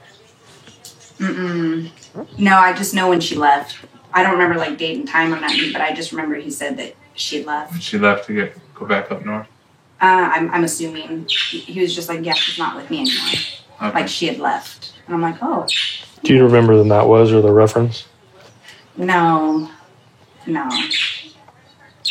Huh. Do you think it could have been you she was describing for the sketches? Me? Yeah. I don't know. Just to kind of mix in some reality with fiction and... Well, I never met her. Again, Sherry had mixed a lot of details about James's life with her lies, like his furniture, his closet, and she described the person who branded her in a way that matched James's description. So had she been describing his relative as being one of the women who kidnapped her, that wouldn't be shocking in and of itself, but it would be shocking given how much this entire family protected her lie. I didn't even see her. He kept it locked up, and I didn't come over. And you guys were warned essentially not to come in. Did he? Yeah. What did he tell you? What did he tell you? Something was going on with her, with her husband. I don't know if it was violence or something about her being scared for her life type thing. Okay. And so I was like, oh, and he's like, yeah, so I'm going to protect her and she's going to hide out kind of thing. Mm-hmm. And then, yeah, after all that, when I saw the news, I was like, oh, that looks like some serious stuff. You know? It blew up, right? Yeah, and I was like, that's terrible. And he's like, yeah. I don't know. She's trying to, get away and stuff, and that, you know, he cared about her, and, you know, and I was like, oh, and so I was like, yeah. And so my whole thing was, I said, well, it's probably best for me not to know anything because I don't want to, so that they kept it private here. And I just know when he started coming back, you know, coming to visit the house, that he was like, yeah, she left. And I just said, oh, someone, I don't know, someone picked her up, or she walked off, or anything. So you were aware of her being here, but not all the details, and preferred not to know the details. Yeah, I asked him, I just said I didn't want to be involved or know about it or like anything. But then when I seen it come up on there, I was like, oh my God, that's terrible. And so I think it was, I'm assuming she put on a show or something, and she was trying to leave her husband. And I guess he was, the only thing I know is that maybe he was in law enforcement or something. So like whenever he would, whatever bad stuff was happening with them, she couldn't get away because like the police were in on it. And so she couldn't escape. So that's all the details like that I heard. And so that, yeah. But James didn't ask you to get involved in anything? No, not at all. Borrow your car? No, never. And he was working still. So, I mean, the house was locked up. He was at work, you know, and he would come home and he just stayed inside. I didn't see him for weeks, actually. Is that normal behavior for James? Well, no, he was just trying to protect. I mean, is it normal or abnormal for his normal? He's out. Is that like, different than how he normally is what I'm asking? Yeah, like he would, you know, come by, you know, because he had to work, but my kids play hockey at the rinks, so like he would check in on them or play hockey right here, you know, like a street hockey. Yeah. And yeah, so I mean, his activities, you know, he was just absent for a couple weeks. Yeah. Okay. Yeah. Could we call your husband and put him on speakerphone just to, or is he, I don't know what his type of work is. Yeah, no, right now, my grandma's declining in hospice, so she's on like 11 days without eating and drinking. I'm sorry. And so I was just going to check the mail, but my husband's at her house trying to do work and meet with a real estate agent and get a ball rolling for financial things, so I don't think he's able to talk right now. I just called him because I went on a walk. And he said he had to call me later because he was dealing with a real estate agent and stuff. Okay. I was just asking. Yeah, no problem. But yeah. And obviously it's bad timing, but. Yeah, and then, you know, he's got his grandma here. And then I got my grandma and my grandpa over there. So I just got like a nursing ward in my room. Yeah, and I'm just like, you know, my grandma's just hanging in there. She's a strong woman. And can I get your last name real quick? Doty, Dooty. First name? Louisa. Louisa. So is she like okay? Yeah, she's been okay. She's okay. We've just never known what has happened to her. Oh, okay. Yeah, I mean, to put it this way, I never even asked him what happened to her, and I don't think he knows. I was like, no, don't want to know, don't want to be involved, don't want to. It just, when you see the news, you're like, what the hell? This entire family is the most non-confrontational group of people we have ever covered. At no point did anyone ask any questions. They all just kept Sherry's lies going for years and never thought to discuss what happened, even with each other. Like, I don't know, some weird stuff, you know? Yeah. What do you think your husband knows? Like, like, context-wise of what? I mean, he knew her from, like, when, like, years ago, just from their relationship. But other than that, he doesn't know her, like, off the grid. Okay. But when she was here, what does your husband? No, they totally blocked everything out. So they didn't talk to us. They didn't come visit. We didn't come here. It was just shut down. Okay. And then when we heard about what was going on, we just said, okay, he's shutting down so that he could privately do this and not involve us. So we gave him his privacy and did what he did. And, you know, and then when that news popped up, I was like, whoa, that's some serious stuff. And I said, nope. We obviously don't want, and I'm like, how dramatic of a girl, you know, and especially when you saw the news, I'm like, Jesus Christ, that's terrible.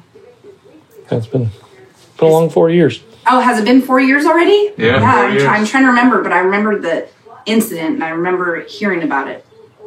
All right. Yeah. But you never saw her. You just knew she was here because James told you she was here. Yeah. Then all the news came up later. Coming around for a while. Okay. And then once she left, he started coming back around. Yeah, he was just back to normal.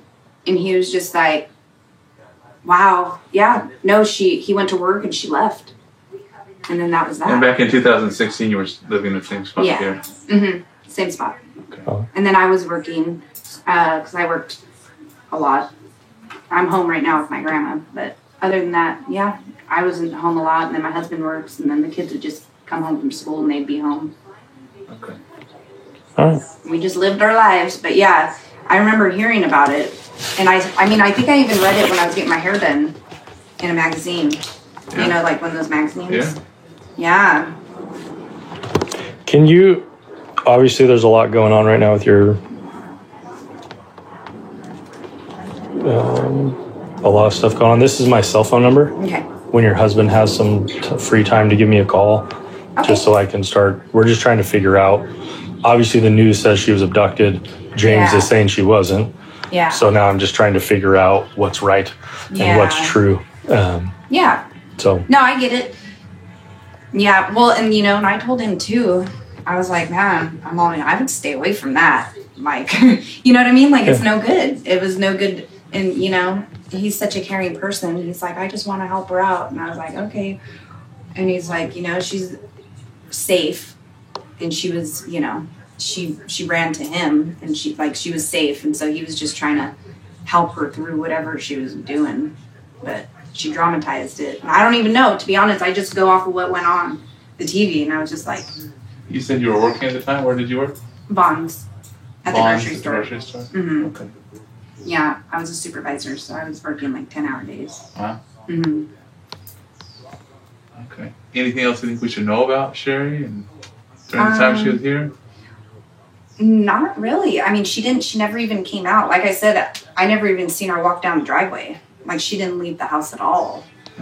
Is all I know is that they were in a relationship together, and she left him for another guy and took the ring and bounced, Yeah. So I was like, So I just know little skits, and, I know that she was rude to my husband when they were together at a young age, and that she didn't like my husband, and that she used him and always used him, and that's all that I know, and kept the $20,000 ring and everything. So, and I know that she cheated. So those are the only things that I know about her. Sure. Other than that, I've never even met the girl. Okay. But I did see her on the thing, and I was like, oh, she's pretty. And I was like, yeah, I think I would recognize a blonde walking down the road. Yeah, but for sure. No, never seen her, never even seen her go in or out or nothing. Okay. All right, guys. Okay. Thanks.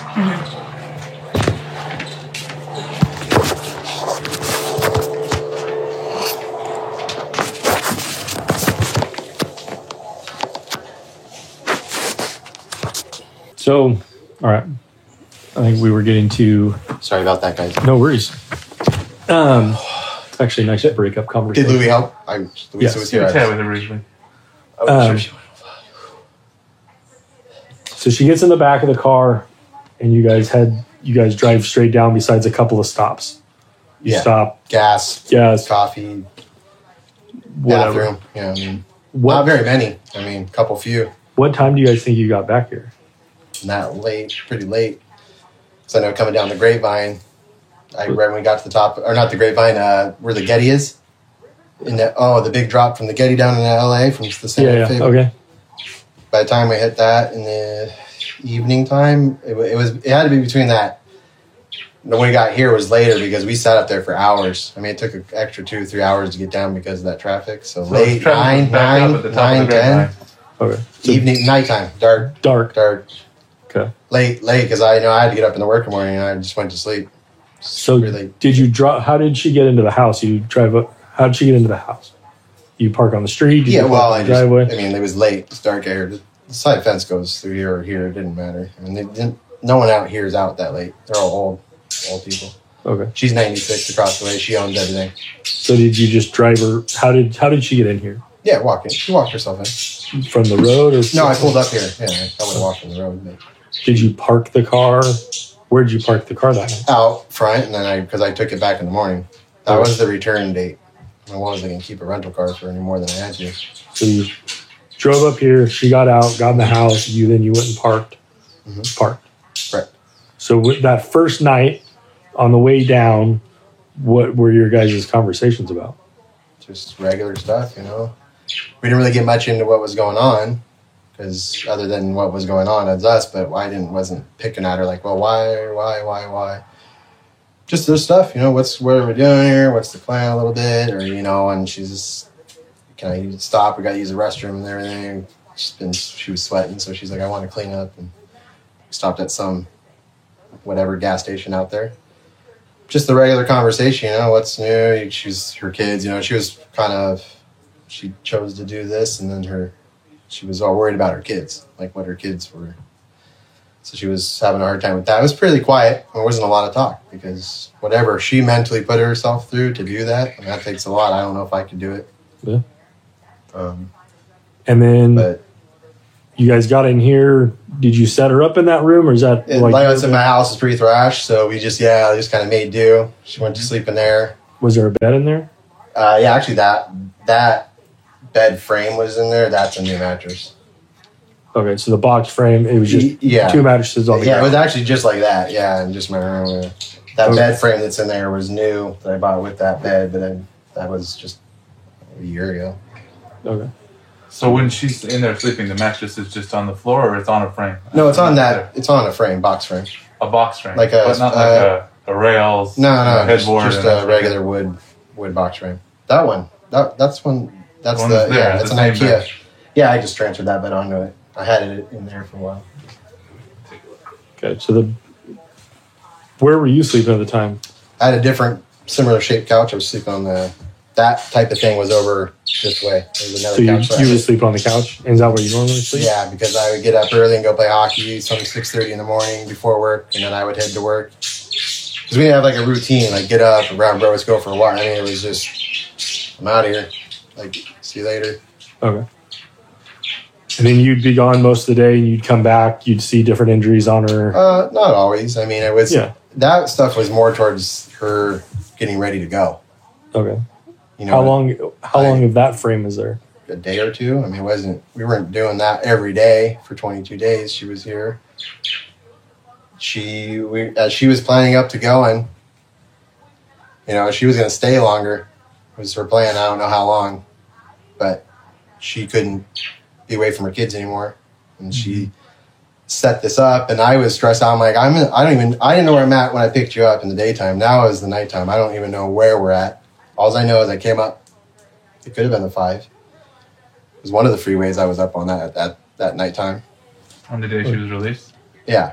So, I mean, that was all just with her. I don't know anything up there. I mean, I just don't know where any of that stuff is. Those roads, any of that. But I just followed with what she was doing, and then it was like next couple of days, all right, we're going. And then she chose thing. I was bummed because I know I have to be back. I have to be back to pick her up. My grandma. Let me back up a little bit. One of the injuries she had was a pretty deep burn on her forearm. That one, I don't know. You don't know. That might have been self-inflicted. I didn't burn anything on her arm there. The only thing we did was that one thing, and then from that point, that she threw that away. That was trash by then. We were done with that. So, and I was like nervous about it. I'm like, that can get infected. I mean, I don't know. I don't brand anything. Yeah. You know? I just was like, that's weird. So with the... Okay, let's... Sorry. You'd go after work. She'd stay in the house. She stayed primarily in the dark room. I mean, there was lights. She was reading and stuff, but it was just... So when she first got here, the wood was off the window seal. How did the wood get back on the window seal? What was that context? I put it on there. But what was the context? She asked me if there's a way to seal the window up, and I was like, yeah, I get it. Did she say why she wanted it sealed up? Just to be dark. Is there like windows? Can people see in there or no? It's just that. It's like that. If I shut this, it's this. On a flat. So it's like there's nobody. It's those right there, blinds right there. So yeah, I'm with you. I'm just curious what's behind the window. Can the neighbors see into the window? Well, no, they kind of divided the houses up. The windows are here, but they can see through my fence all the way. Okay. So the second fence, and then no, I mean there's not really a window you could see in there. Okay. Like you could, unless they peeked over and looked directly in their window. I guess this guy could try to peek at an angle, but he wouldn't. They're kind of glare. So it's not like somebody's gonna see me peek. No, it was butchered. I just threw up 3 boards, and I had the screws there already. They were just dangling by the screws there. Okay, so that yeah, there was cracks. I mean, there was still some light coming through there. How much time in between, like from the time she got here to the time the boards went up? Couple days, few days. I don't think I did that. I didn't do it that night. I mean, Yeah. there was that room was completely thrashed. I had switched rooms and I just had piles of junk in there, records. I mean, it was trash. It was full of stuff. Yeah, so it took a while because I moved everything into this room. Why did you pick that room instead of that one? Just She picked it, but this one's hotter than the mother in the summer. It gets 110 degrees in that room, okay. and right now that's the hottest room in here. But it's just less This would've exposure. been There's no one walking November, here. so. My landlord comes and waters every day, during the week, and he's here. He takes care of his mom's right there. So went back there, and that's fine. Pick a room. I know it doesn't matter. This is what we're doing here. You pick the room. I mean, it doesn't matter. So she picked the room. Within a couple of days, the board goes up. Yeah. And then she's in here. You go to work. She comes in, tit for tat every day. She's eating what she wants. How did she? Like what food? Just whatever I bought. I mean, whatever. I go to the store and just buy food, make tacos. I mean, she wasn't starving, Okay. but she was not eating as much as she would. Like, she wasn't starving like, hey, you don't get to eat. She would just minimize what she was eating. She chose to eat. Like, she'd make food, be like me and you eating every day, but just having half a banana till noon and then having a meal. She went weight loss, lose weight, become skinny. She's already tiny. But What about her hair? What happened with her hair? she chopped that. At what time frame? Pretty early. I mean, within the first few days, couple days. So I wasn't here. Can you tell me? When I came back, she just Tell me the context around it. So you came home like a day. You went to work 6 days a week. You came back, and what happened? Well, she had her hair cut when I came home one time. Did you see where the hair was? Trash. I mean, I don't recall that. Okay. Any other blondes that would have been inside the house? No. The last girl I dated that was blonde was a long time ago. And those couches, those were other couches. My first couch I had here, which were just thrashed from all of it. Was just a brown couch I had there and then a chair. And she's a figure skate coach, but that was a long time ago too. That was 10 years ago, maybe 8 years ago with that one. But she is a big half black, half white girl. Okay. Sorry. Okay. Big one, but yeah. And earlier, when we were talking before, you kind of talked about what really happened. You said you had a girlfriend who was in Australia. Is that part still accurate, or is that not? No, accurate? we're together, but we can't see each other in 7 months because she was here over the holidays. I met her early 17, the summer of 17. I met her. Did you ever tell her about any of this No, stuff?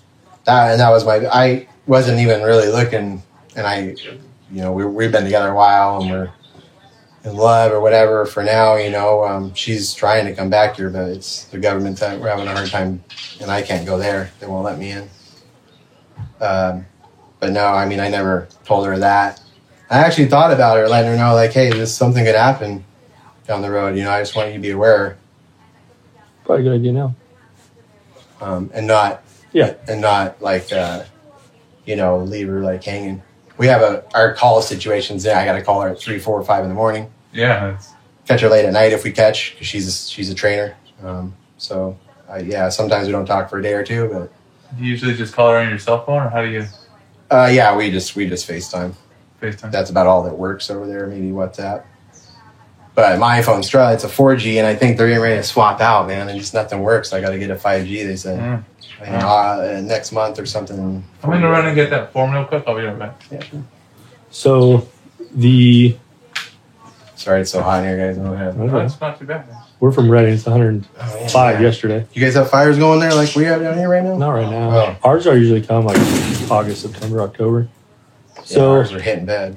anything else like significant, right? We talked about like the cross checking and like rolling the hockey pins.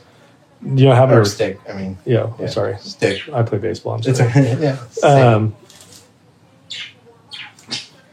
Some of the stuff you did, some of the stuff she did. Yeah, I mean it's a joke, really. It's a weird situation. I mean, I know, yeah, and that's my life. I put myself in some I always think back, like, man, what the fuck?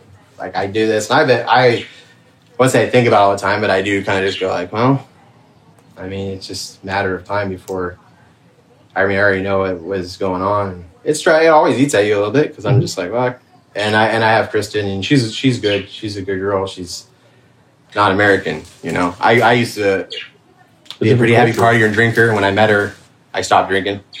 I partied one night, and I like called her, and I was like, oh man, I can't. She just has no idea what that is. I cleaned my life up and had my DUIs and stuff, and I was just done with that partying. Yeah, I was just done with that back in those days. To be clear, there was absolutely nothing stopping James from coming to the police himself and telling them what happened. Other former boyfriends of Sherry had reached out to the police to tell them about her strange behavior, how she regularly accused her husband and others around her of abuse, and how they felt like she had done this to herself. But James and his family continued to keep her secret for some reason. I brought up the hair. Yeah. Anything else significant in that time frame that you remember? I mean, it was pretty bland. I mean, it wasn't like excitement, like she was free or anything like that for herself. It was just, I knew, and she's like, this is gonna be really hard for me. And I knew, I'm like, well, I still have to do what I do. I mean, you're here, and I just said, all right, here we go, and we'll just see what happens. I mean, we'll see what. And then she was like, I'm ready to go back to the kids, and she made her date, and I just said, okay. And I threw it together, but... So when she said, I'm going back... She wanted to go back. But that was... And again, that was a day's process. Yeah. Within a day's process where it was... Yeah, maybe how long, like from the time she started hurting herself to the end, do you think that... Well, a lot of that stuff started coming a little later. Okay. But I did think... I'm guessing on her end that she had made up when she was ready to go, and that's what she needed to have for whatever the situation was with the plan. Okay. Did you guys know about all the money rewards and all that stuff going out? I didn't know anything about that till long after, and I was on there. But I mean, I'm not out for any money. Not that way. I mean, I've been working since I was 13. Just earning. I'm just asking. No, I looked and I would go, there's a lot of people going out here, and going on. I go, holy crap. But it's just money doesn't talk. Yeah, I wasn't like, I should call and get that 50,000 or whatever, 10,000 or it was. But no, I was not aware of any money till on the back end of it. But I pretty much as that happened, in the sense I forgot it, just to let myself be at peace a little bit, and who knows? I don't know if I'm going to hear from her again, and I don't know if something's going to happen to me again. Yeah. I was just, it's... So when the branding occurred, how long before she went home? I feel like it was pretty quick. I mean, it was within days that week. Okay. The time she cut her hair, about the time she went home? I'm not sure.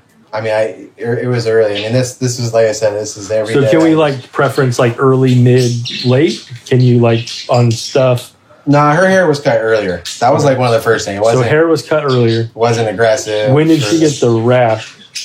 Middle. She did. I said this place was messy. I had old furniture, but she did scrub the floor.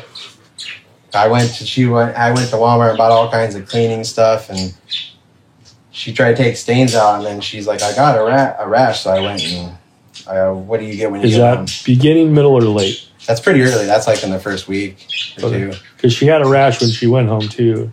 Yeah, she continued to have. She had the ointment, but she kept having a rash. She fought the rash once she got it. And she wasn't even sure. And I go, well, I don't know what's in the carpet. I mean, there's been parties in here every day, night for 10 years. It's thrashed. The chair I had here, I found down the street one time. I thought it'd be a good idea. Yeah, that was all. That was my college days. Yeah, and I don't. This my landlord is surprised he put up with so much, but yeah, but.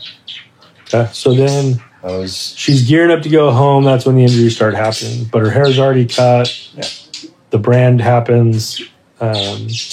You go to Ace somewhere and you get some chains, you get some stuff. Right. You ask your friend again to rent a car. No, my friend. A kid that worked for me. Whatever, sorry. Yeah, sorry. Yeah. A guy. You ask a guy to rent a car for you again. Correct. He does. Yeah.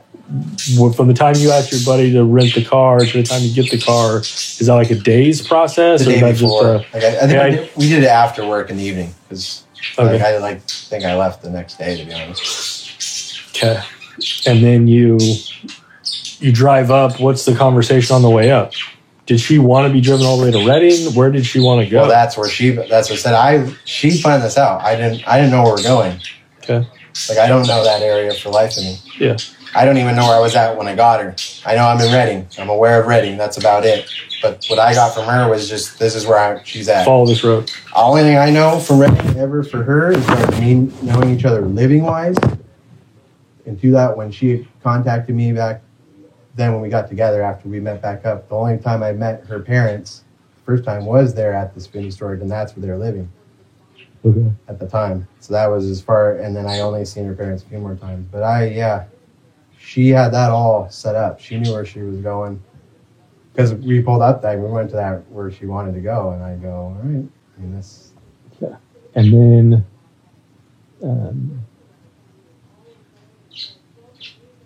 you guys go up. She has the stuff in the back seat. She sits in the back seat again. She rides up. She tells you to pull over. You pull over. Yeah, we didn't like pull over on the side of the road. Like, we went down. A road. We went off of the freeway. Mm-hmm. Like a orchard, maybe some type of field. Okay. There was trees, maybe growing fruit, apples. I don't know. It was dark. There's no lights down it. Okay. It was pretty barren in that area. I think maybe it's like more of like a trucking. Like, that's where they do a lot of in and out. I'm not really sure where I was at 100%, but I feel like we were in some type of a road where there was a field, orchard, bushes. And then, her. What? She's the only other blonde that they come over and watch movies and stuff. Sorry, she's not really blonde though. My cousin. Yeah. Sorry. So then she gets out, and you drive home. You drive all the way back. You come here, get your car, go pick up grandma, take grandma to your aunt's house, have Thanksgiving, tired. Do that program and that. The rest of the interview is spent scheduling when they are going to do a polygraph test and is entirely irrelevant, but Sherry picked the ultimate corroborator for her hoax, that being a man who would never ask questions and would ultimately believe every word she'd said. Again, this is how she reacted when she was presented with evidence that James's DNA was found on her person. I don't want her to get in trouble. She's not going to get in trouble. So the DNA came back to James Reyes. The DNA that was on you belongs to James Reyes. The picture, and can I get the picture? The picture of the table is James Reyes' little brother who died recently. We talked to him. He's been on a polygraph. We talked to everybody around him. We have the rental agreements, phone rental, the car rental agreements. We have everything that says that he said he told the truth. That's James' brother, deceased Nick. So everything, you've told us so many truths in this situation. The reason why you can describe the room is because you stayed in the room in the dark for hours, for days on end. The reason why you lost so much weight is because you stopped eating. The reason why you got a rash on your arm is because you cleaned his house.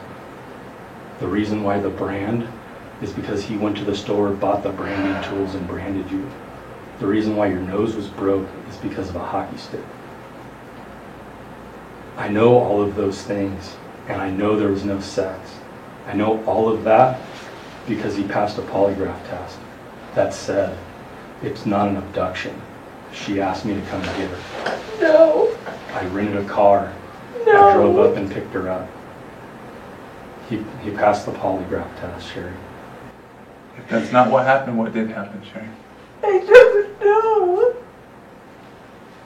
There's no way it's James. There's no way. There's no way. The DNA doesn't lie. His DNA His DNA was on you.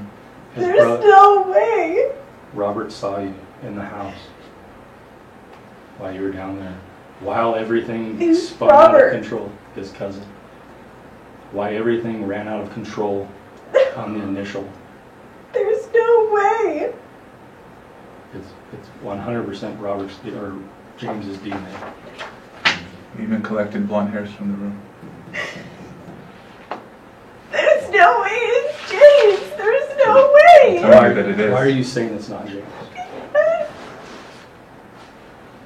Why are you saying it's not? He loves me. What's that? We were friends. Mhm. There's no way. Meanwhile, for 4 years, and in the face of direct evidence, James remained calm and didn't turn on his ex until he was forced to. If you've made it to this portion in the video, thank you for watching. If there is a video you would like to see made or a case you would like to bring more attention to, email me at dreading.official@gmail.com. Thank you for watching, and remember to stay safe.